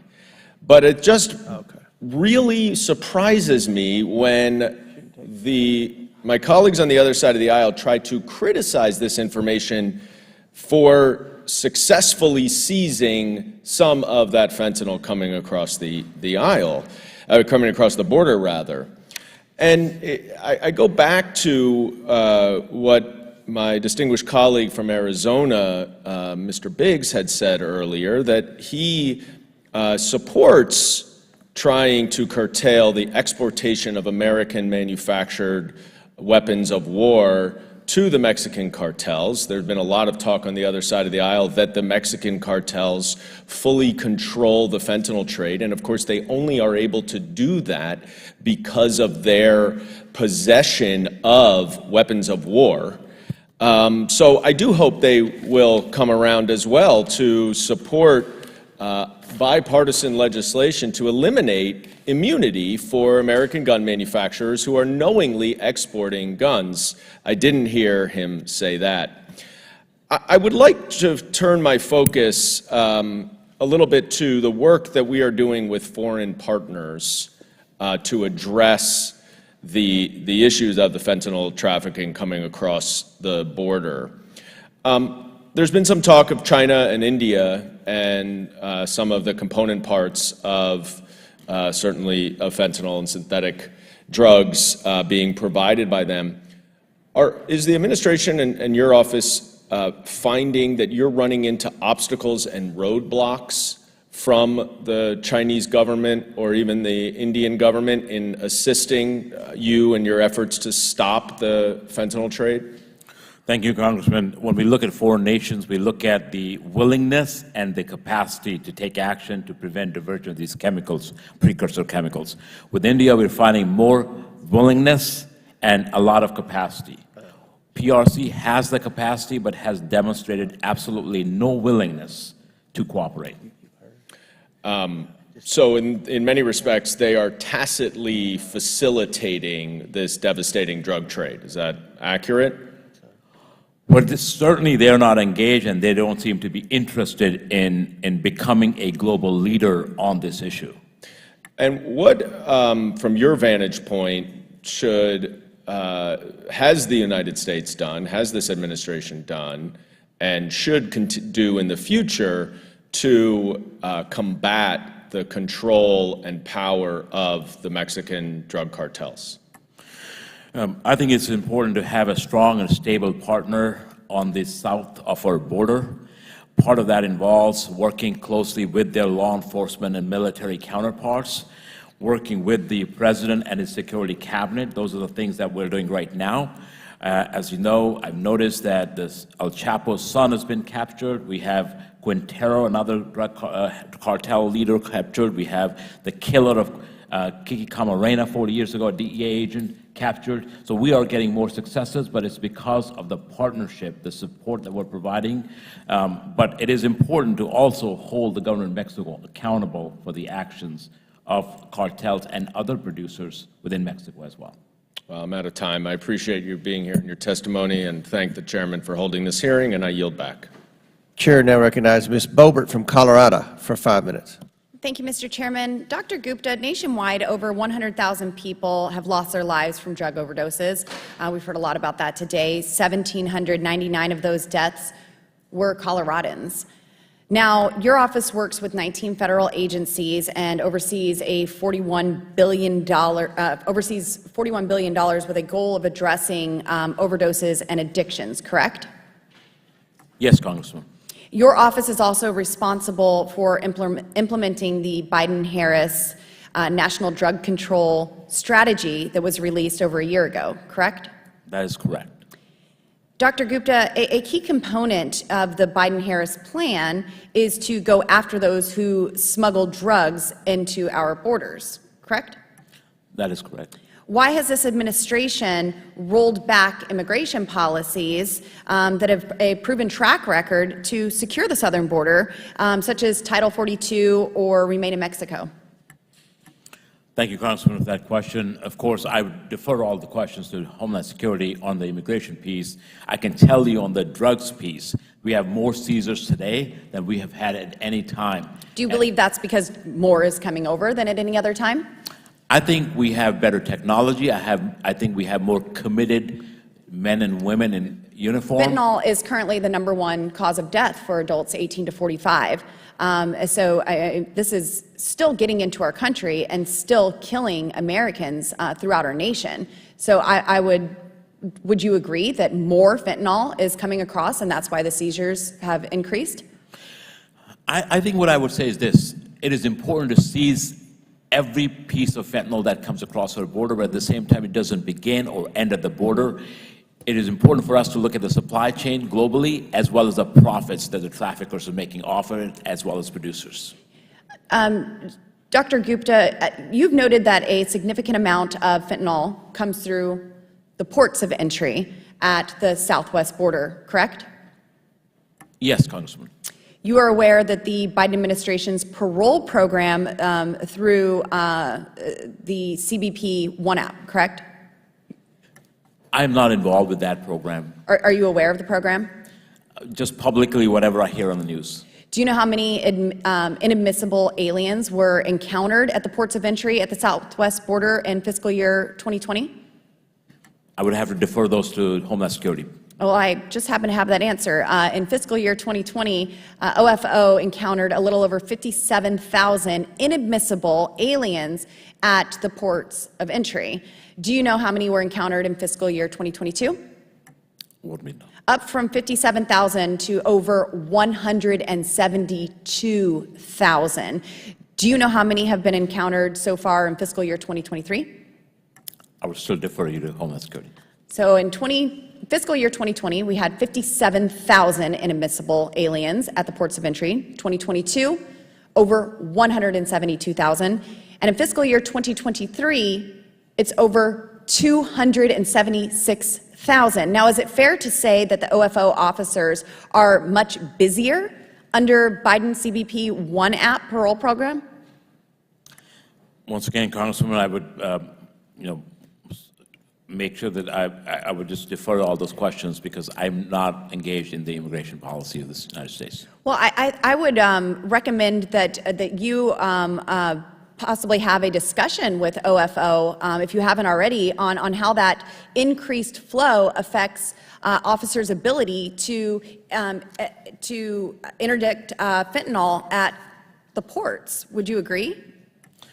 I will continue to have those conversations. I have visited the border several times, and it is really important that we ensure that 109,000 Americans are dying, that we do everything in our capacity. I agree, and I think that starts with securing the border, since we're seeing this increase of inadmissible aliens at our ports of entry. We know that people are coming over illegally. We have hundreds of thousands of gotaways, and certainly the amount of fentanyl deaths that you just mentioned are extremely severe. And I would say that that is because more fentanyl is coming through our wide open southern borders, and it's because of the policies that have been implemented since January 2021. Dr. Gupta, I urge you and the Biden administration to please crack down on fentanyl and secure our borders. Have this conversation to keep Americans safe so we can put an end to this. I appreciate your time here today. My time has expired, but thank you for testifying before our committee, sir. Chair now recognizes Ms. Luna from Florida for 5 minutes. Thank you, Chairman. Mr. Gupta, referencing the prison system, has your organization done anything to set up a nationwide policy on rehabilitation measures for people? The reason I ask that is because I've personally had family in and out of the prison systems, and sometimes the only way that these people get clean is by going to jail. And when someone does not go through that transition, they end up back within, whether it's the criminal cycle or the jail system itself. So can you elaborate on that a little bit for me? Thank you, Congresswoman. You rightly pointed out this is a very important population, and at any given day, there's 2 million Americans incarcerated, and 60 to 80% of them are in prison or jails because of either drug use or Addiction. Drug-related crimes. We've committed to offering treatment to everyone in custody in the Federal Bureau of Prisons, and we've also released guidelines for 1115 Medicaid waiver to states to do the same for their jails and prisons. 15 states have already applied, 2 have been approved, including state of Washington and California. What does that treatment involve? Is it drug-related, or is it actually a STEP program that something like you'd see out of Narcotics Anonymous? So these waiver applications can state what they want to be. They can state if they want state prisons or jails or both. They can state what details they want, but 90 days before release, they will have that treatment ready to go, and then they will have a continuity of care into the community, which is a really important step, which gets lost. So just to be clear, so there's a system that's offered within the jail system, a rehab that they can go through, and then is that considered part of their releasing for sentencing? If they continue the program, are they given more lenient sentence? How does that work? So that might be a drug court program, which we also support. We also support diversion or deflection programs. That's the entire arc of the criminal justice system. But in this case, when they're planned to be released in 90 days, and for a lot of jails, the turnover time is a lot shorter than that. It's oftentimes 50, 70 days. So that will be that their Medicaid or whatever insurance will not be turned off. They will continue to have that treatment, and they can get that treatment while in custody. As part of that treatment, is there any faith-based organizations that are allowed to go in to facilitate that? I think at this point I can get the details for you, but it's going to be the states that are going to have to propose that to CMS. Okay. The next question I had was to follow up on one of my colleagues from across the aisle over there. I heard you answer on China being uncooperative with basically stopping some of the initial, I guess, chemicals for fentanyl production. I didn't hear you touch on India and how they've been effective, if you can just reiterate that. Thank you, Congresswoman. We are having, since 2020, a counter-narcotics working group with India, India being a large chemical industry as well as pharmaceutical. They have been very cooperative. We are working right now to have the 21st century drug policy framework developed with India to make sure that there's diversion protocols in place to hold, again, bad actors accountable. The same is not true for the PRC, the People's Republic of China. We were going to continue to press on them as much as we need to in order to get them to have them cooperate. Okay, and then just to ask for my own clarification, you had mentioned that the Biden administration basically gave some form of forgiveness for those who were in possession of marijuana. Is that backdated, or when is that effective as of date-wise? That was last fall, and for all those in federal custody. At that point in time? And that is backdated as well, I believe, but we can certainly get you details on that. But it is there's a mechanism that the Department of Justice has to go through to get those records removed. Expunged would be the term, okay. And then my last question is, if you had a magic wand, what would you do to fix the crisis that you're currently seeing? Because I know that sometimes the legislation takes a while, so what's your opinion?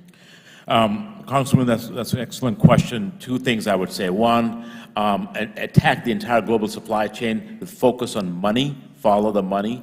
On the other hand, make sure that every American who needs to get treatment, their life saved, gets that opportunity to do so. And you said that in the jail system, it's about 60% that are struggling with addiction. Exactly, yes. Okay, all right, cool. Thank you. Chairman, I yield my time. Chairwoman.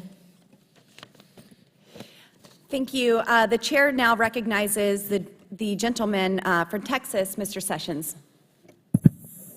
Madam Chairman, thank you very much. Doctor, welcome. This is an issue that will not go away, has not gone away. I remember meeting with one of your former colleagues, General Barry McCaffrey, on this same issue. My staff, a day or two ago, called what I believe is your staff and asked a simple question, and that was, do you ever say it's illegal in your advertising? Do you ever say that this is detrimental to your health? I don't know if you know what they told us, but I know what that answer was. Do you know what it was? Congressman, if you're asking that we say about illegal drugs that they're illegal, so yes, we do. But I don't know what form and where are you asking that we do say that. To people who live in the United States, at least the answer that we were given, that I was told, was, well, we don't control the message. That just is given out to someone else. They control the message on drug policy. We don't at ONDCP. And I was perhaps not surprised, but stunned that that would be the answer. That ONDCP outsources their message completely to someone else. I'm also stunned today that, in my opinion, and thank you for being here, that this administration is blaming other countries for our drug problems. I've heard you mention, in the little bit of time I've been here, China about 14 times. I've heard you blame other people. You remind me of a firefighter who's shown up when arson has already taken place. You show me the viewpoint that you want to shift the blame. Well, that's an old story. That's an old story that came back that we had in the 80s and 90s. When we effectively dealt with this issue, it does move somewhere else. It moved to the Keys from the Florida Keys. It moved to high-speed cigarette boats. Different time, different era, but when there's effective law enforcement, you force criminal organizations, drug cartels, to do something different. Next line of questioning, please, Dr. Gupta. Have you ever seen the series that's called Drugs, Inc., that is on National Geographic? I probably have. Well, if you had, you would know, because it's in its at least 7th or 8th year. I encourage you, and if you can't get it, I will get you all the years. When they string them together, they tell the story, because they look at the drug cartels and the people who are pushing these products over the years, and then they show what the response is from the federal government. Is it a cat and mouse game? Yes, it is. Is it one where the drug cartels knew that they had to be very smart and do a number of things to evade getting arrested, going to jail, finding out where the method of operation was, and the United States catching on? That's how we caught on to submarines. That's how we caught on to tunnels. That's how we caught on to things, because we forced them, meaning drug cartels and criminals, to do different things. In my opinion, this administration and the Democratic Party is openly allowing this open border policy that is contributing to the hundreds of thousands of people that die over the years. You've referenced 100,000 a year for a long period of time. That is almost equal to or larger than the number of people we lost in World War II and any other war since. And yet this administration allows them full access to our United States border, full access for drug cartels to where they can put their marketing organizations. And I know you talked about HIDAs. The HIDAs are seeing this too. They're putting their marketing organization now, instead of in the big cities, they're in the next 2-tier cities down, to where they have people in place who are called illegal aliens, who've come to this country illegal, been given the free pass to move somewhere, and they just become part of the marketing organization. And the DEA knows that, and the head of ONDCP should. So my recommendation to you is that I think that you should go back and relook at and constitute yourself to where you're aware of these problems. And Drugs, Inc., over the last 7 to 10 years, offers you, and it might be a good time over the month of August that you invest some time to look at this, and you'll see how the drug trade and how the fight by this government takes place. One last question. The gentleman. When was the last time that you met face-to-face with the President of the United States to give him the facts of the case that you have to us today? Thank you, Congressman. I just tell you, first of all, please, that we do control our own message. I'd be happy to talk to you about that. Well, hopefully your staff will learn that, and I'll be glad to the take that. I'll be glad to take that in writing. And as far as the process of the drug trafficking cartel, we're very engaged in working with our 19 drug control agencies, including DEA, to manage a whole of government response, and they do not have full access. The cartels do. I just spoke to the President this week, and he has my cell phone number. And we talked about this, how level of high importance he places on this issue, and he's fully committed to it. Thank you. Thank you, sir. The gentleman's time has expired. The chair now recognizes the gentlewoman from Puerto Rico, Mrs. Gonzalez-Colon. Thank you, Madam Chair, and thank you for Chairman Comer. I appreciate the opportunity to join the committee as you consider the reauthorization of the Office of National Drug Control Policy. And Director Gupta, it's good to see you. Your office is tasked with overseeing our nation's drug control efforts, including through the development and implementation of a national drug control strategy. Congress has required by law that this strategy also includes accompanying strategies to combat the flow of illicit drugs across the southwest and the northern border.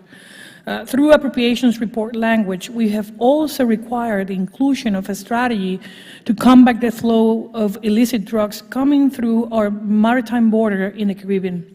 Your office has released this Caribbean border counter-narcotics strategy with a particular focus on drug-related threats in Puerto Rico and the U.S. Virgin Islands in 2015, 2020, and last one in 2022.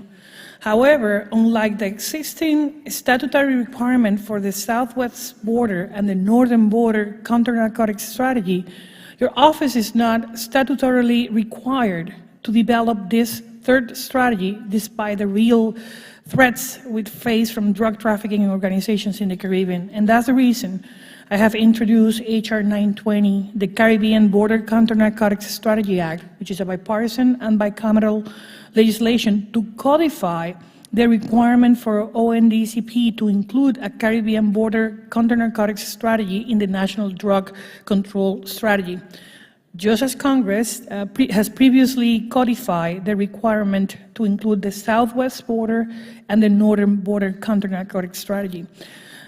Drug trafficking in the Caribbean continues to represent a major threat to our nation. Nowhere is the risk clearer than in Puerto Rico and the U.S. Virgin Islands, where we're home for 3.3 million Americans, and where the illicit activities of drug smugglers operating in the region contributes to violent crime in our communities and higher than ever average homicides rates. In fact, in a recent hearing, a CBP Air and Marine Operations official testified that Puerto Rico is the most violent maritime threat vector of any location they patrol, and that was here. This following the events of last November, when drug smugglers shot and killed CBP Marine Interdiction Agent Mike Macera and injured 2 other agents during an interdiction off our coast. Let me provide you another example of the problem accordingly to publicly available data from CBP. CBP Office Field of Operation and Border Patrol seized over 241,000 pounds of cocaine nationwide during fiscal years 2020 and 2022. Approximately 52% of that cocaine seizures were carried out by the San Juan Field Office and the Ramey Border Patrol sector in Puerto Rico and the U.S. Virgin Islands. This is almost 127,000 pounds of cocaine. And this should not be seen as a local or regional problem. According to law enforcement agencies, approximately 75 to 80% of the drugs coming into Puerto Rico from Colombia, Venezuela, are then smuggled onwards to the continental U.S., specifically the eastern coast of the United States. And that's why a strong border security presence and a counter-narcotics strategy focus on the Caribbean is critical for the entire nation. And that's the reason my bill will ensure we achieve this, in addition to codifying the requirement for the Caribbean border counter-narcotics strategy. This bill will also amend the definition of supply reduction in the ONDCP authorization to ensure the National Drug Control Strategy explicitly includes effort to disrupt the financial networks of drug trafficking organizations. And to effectively combat these criminals, it's essential that we hit them where it will hurt them the most, their wallets. So I want to thank Chairman Comer for having me today here. What's your comments on this bill, Dr. Gupta, or the efforts to support counter-drug operations in Puerto Rico? Thank you, Congresswoman. We would love to work with you on the bill. It is critical, as you mentioned, Agent Maceda, the 3 agents of Customs Border Protection that boarded, which is unusual to have them be fired upon in the high seas in November of last year, was really important. We were so saddened to see his demise. We actually brought his colleagues to the White House recently to award him with the U.S. Interdiction Coordinator Award, National Award from the White House for that courageous work where he gave the ultimate sacrifice of his life. So thank you for bringing that up, and we would love to work with your office on that. Thank you. Mr. Chairman, I yield back. Gentlelady from Puerto Rico yields back. Chair now recognizes Ms. Green from Georgia for 5 minutes. Thank you, Mr. Chairman. Thank you for being here today, Dr. Gupta. I want to talk to you about my district in Georgia. It's located in the northwestern part of our state, where fentanyl is a very serious issue. From 2019 to 2022, fentanyl-involved deaths increased in our state by over 230%. This is significant. It's alarming, but it's also deadly. People are dying almost daily. In counties throughout my district, in the 14th district, from 2019 through 2022, fentanyl-involved deaths increased by over 350%. That's in my district. The northwestern part of Georgia is nowhere near the border of our country. Fentanyl deaths in my district, here's some examples. There were 3 deaths in Walker County in February of this year, 37-year-old, 55-year-old, and 70-year-old, so it spans all ages. A 16-year-old girl in Whitfield County who had never taken any illegal substance in her life took a Xanax that she thought was going to help her with anxiety. Within 5 minutes, she was dead. In 2021, Catoosa County had 9 fentanyl overdose deaths. In January of this year alone, it is suspected that fentanyl is responsible for 8 overdose deaths. In November of 2020, Corporal Christopher Jackson Dye, a Walker County Sheriff deputy, died after being exposed to fentanyl during an arrest. Fentanyl does not discriminate. It doesn't care about our skin color. It doesn't care about our age, doesn't care about our gender, doesn't care about our religion. It is a poison and it's killing people. And it's extremely concerning. With approximately 300 Americans dying from drug overdoses each year, fentanyl is flowing into the country at record levels. As a matter of fact, the local law enforcement in my district blame the border policies of this administration for the fentanyl deaths and the increase to 350%. Your office is charged with coordinating the budgets of agencies that carry out national drug control policy. But while the drug crisis in this country soars out of control, the Biden administration is busy sending crack pipes, syringes, and safe sex kits to drug addicts in the name of harm reduction. There has not been any harm reduction, Dr. Gupta. People are dying every day. But are these so-called harm reduction strategies really the most effective way of dealing with the drug crisis in America? Wouldn't it be easier to deal with the drug addiction and drug overdose if there were fewer drugs in our country? Thank you, Congresswoman. Clearly, if there were fewer drugs, that would help. But at the same time, we've got to deal with the crisis we have at hand. I understand the plight of rural America coming from West Virginia. Every single day, I've treated patients. I know the pain. I know the suffering. I've seen people die in my arms. What we're trying to do right now is to meet people where they are. Somebody's overdosing, they need naloxone or Narcan. I, as a doctor, as you know this, cannot treat dead people.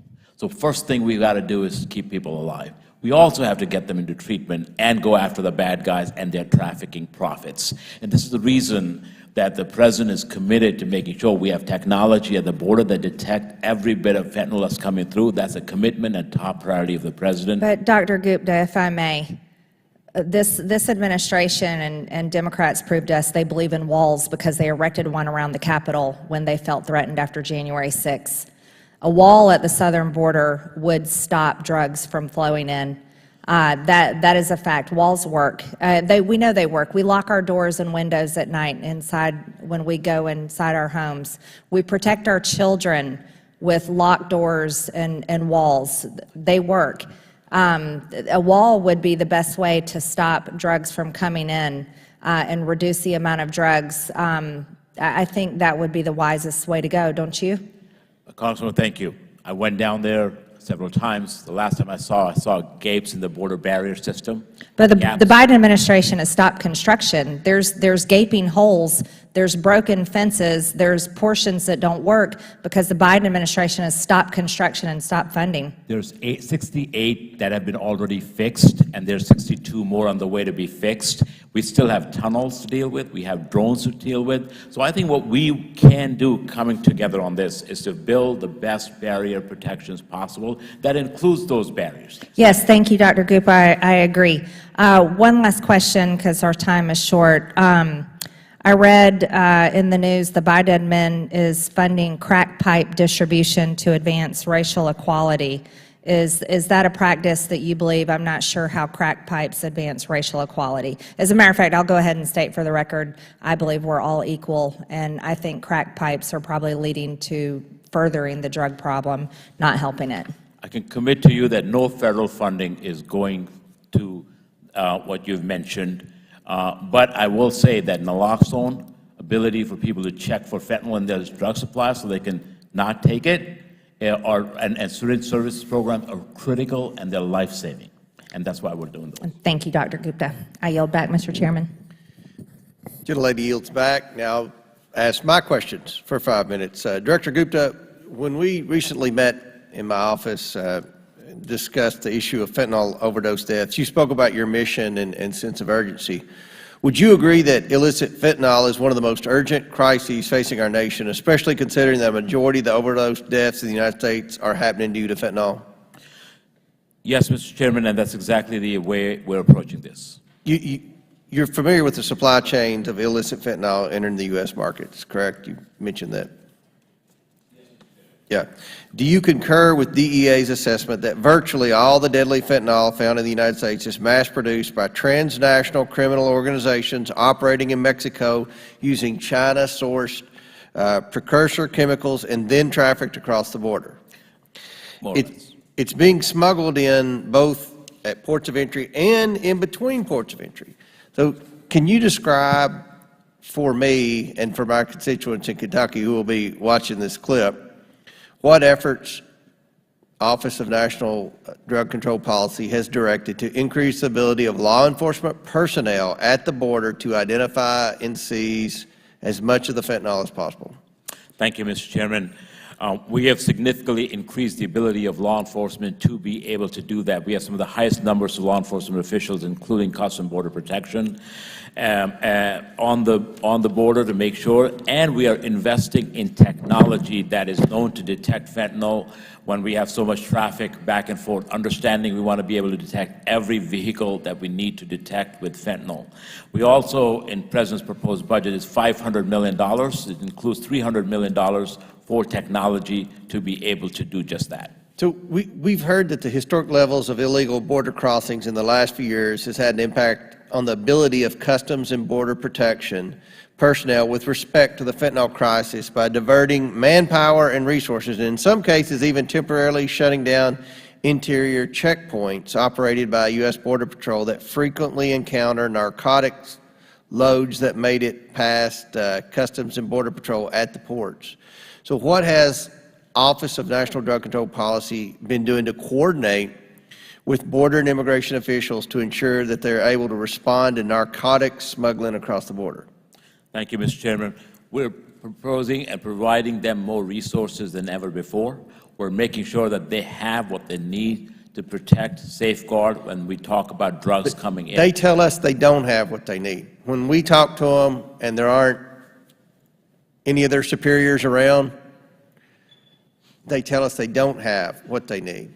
I'll give you, Mr. Chairman, an example. I was down at the Arizona border. I talked to them same way when there were no superiors there. I asked them. I saw a gaping in the barriers, and I said, why isn't this fixed? I said, well, it needs to come through. I said, well, we're going to make sure that this gets prioritized. So we are listening to the folks on the ground, what they need. We're proud of the work they're doing, and we want to provide support to them in an urgent way. So does Office of National Drug Control Policy have the ability to direct agencies' funds in some cases? It is there, but it is inconsistent, Mr. Chairman. So what authorities do you have as director to certify or direct agencies' funding towards fighting the overdose crisis? Mr. Chairman, we have something called a fund control notice that allows us to direct drug control spending on particular projects or activities to ensure that agencies are appropriately implementing those policies. But that's not consistent across. Do you have the authority over the Department of Justice or its component agencies?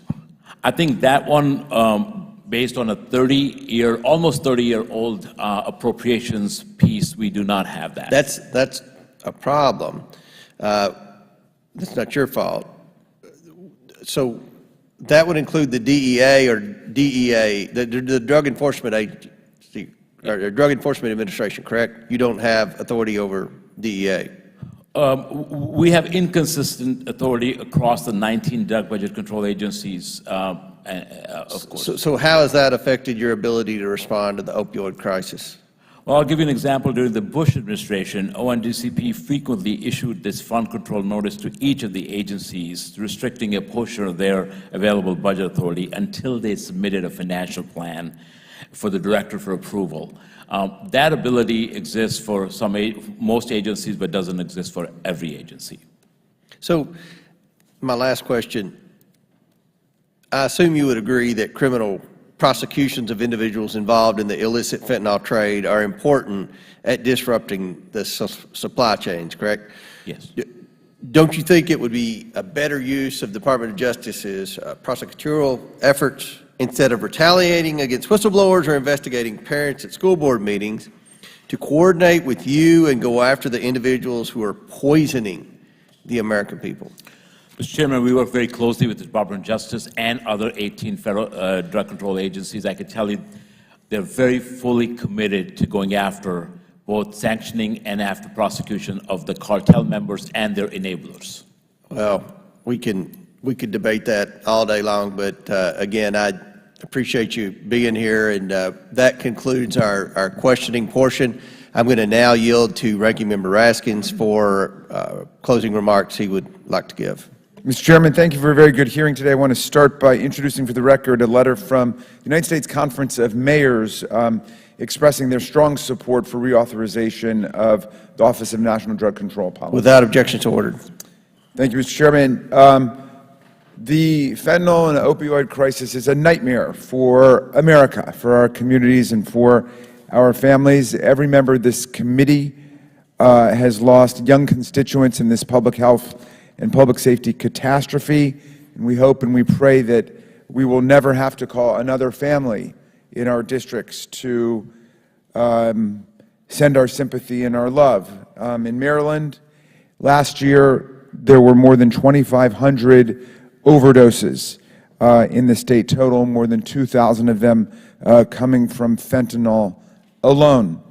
Mr. Chairman, I just want to make a couple of points in closing to this significant hearing. As Dr. Gupta has explained, there has been this massive increase and unprecedented investment in new technologies for the CBP and for the DEA to crack down specifically on the importation of illicit fentanyl into the country. In 2022, the High-Intensity Drug Trafficking Areas Program led to the seizure of $22 billion in illicit drugs and in cash, which actually meant that it yielded $82 to our law enforcement agencies for every dollar that was spent in taxpayer money in the program. In the same year, the DEA seized an historic 260,000 pounds of illicit drugs, including 15,000 pounds of illicit fentanyl. So we're seeing huge increases in the number of drugs being stopped at the border. And the only real dispute I heard today was whether or not that was a sign of progress or a sign of failure. Some of our colleagues were claiming that that was a sign of failure, that there was this massive increase in the drugs being interdicted. But I was persuaded very much by Dr. Gupta's testimony that this is as a product of the massive new influx of technology catching the drugs that are coming over. So it is a major success in interdiction. Now, that doesn't necessarily represent overall success in drug control, which involves not just interdiction, but also public health measures, combating of addiction, and so on. So it was just a non sequitur when some of our colleagues were saying, well, yes, there's this huge increase in interdiction, but why are all these people dying? And there's an increase in many communities in people dying. Well, it's because of a potentially increased use, but also the infiltration of dangerous drugs in other kinds of drugs that people are taking, you know, for example, anti-anxiety medicine and so on. But that, to me, underscores the importance of doing an investment in public health and getting our people off of these drugs. My distinguished colleague from Georgia said, well, just build the wall. Of course, there was a promise in the last administration that Mexico would pay for a wall. We're still waiting for that to happen. But my colleague said, well, we build walls and fences around our houses, and that works. It doesn't work if people are voluntarily bringing drugs into your home.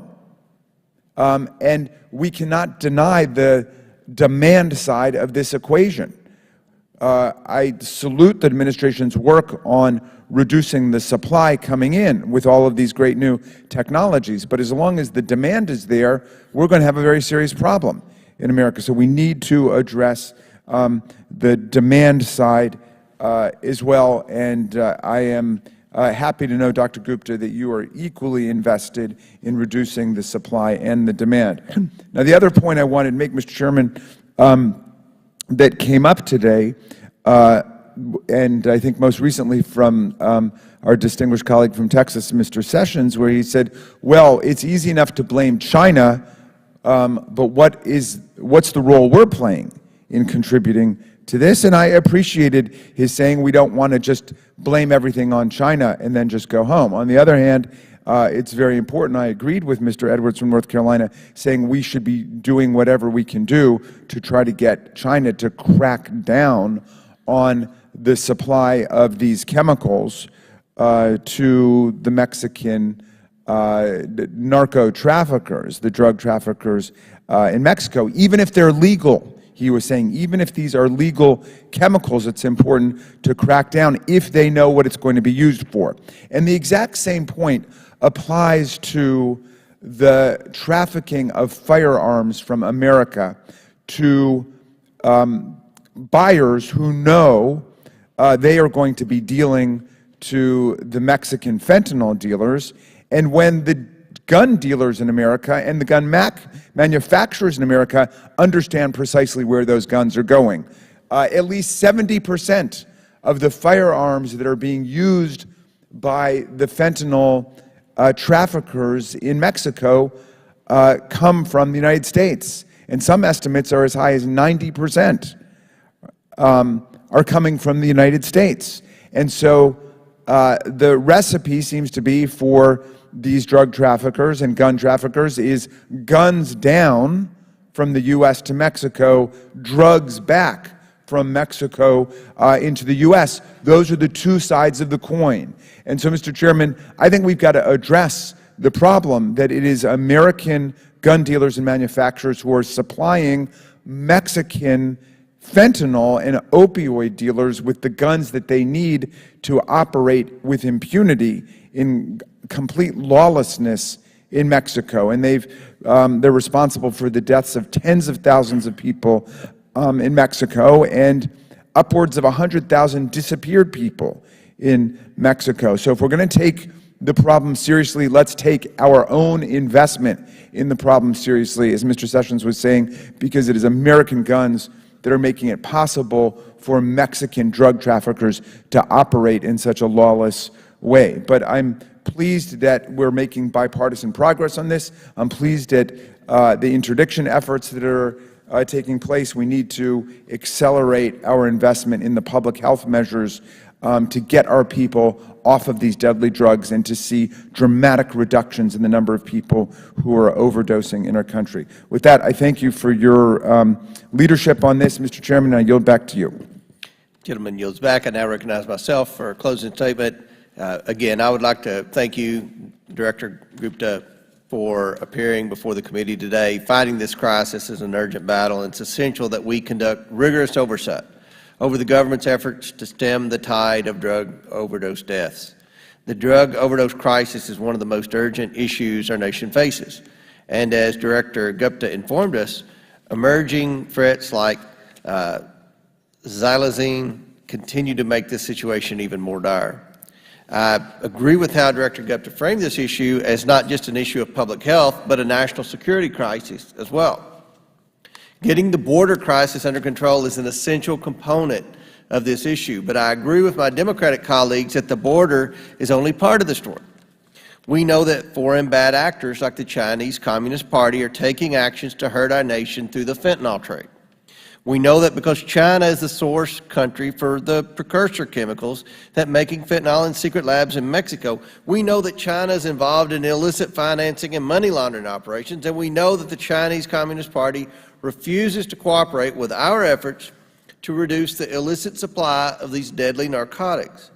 And we know that transitional criminal organizations in Mexico operate labs to manufacture these deadly poisons and exploit every advantage presented by the crisis on the border to smuggle these drugs into our communities.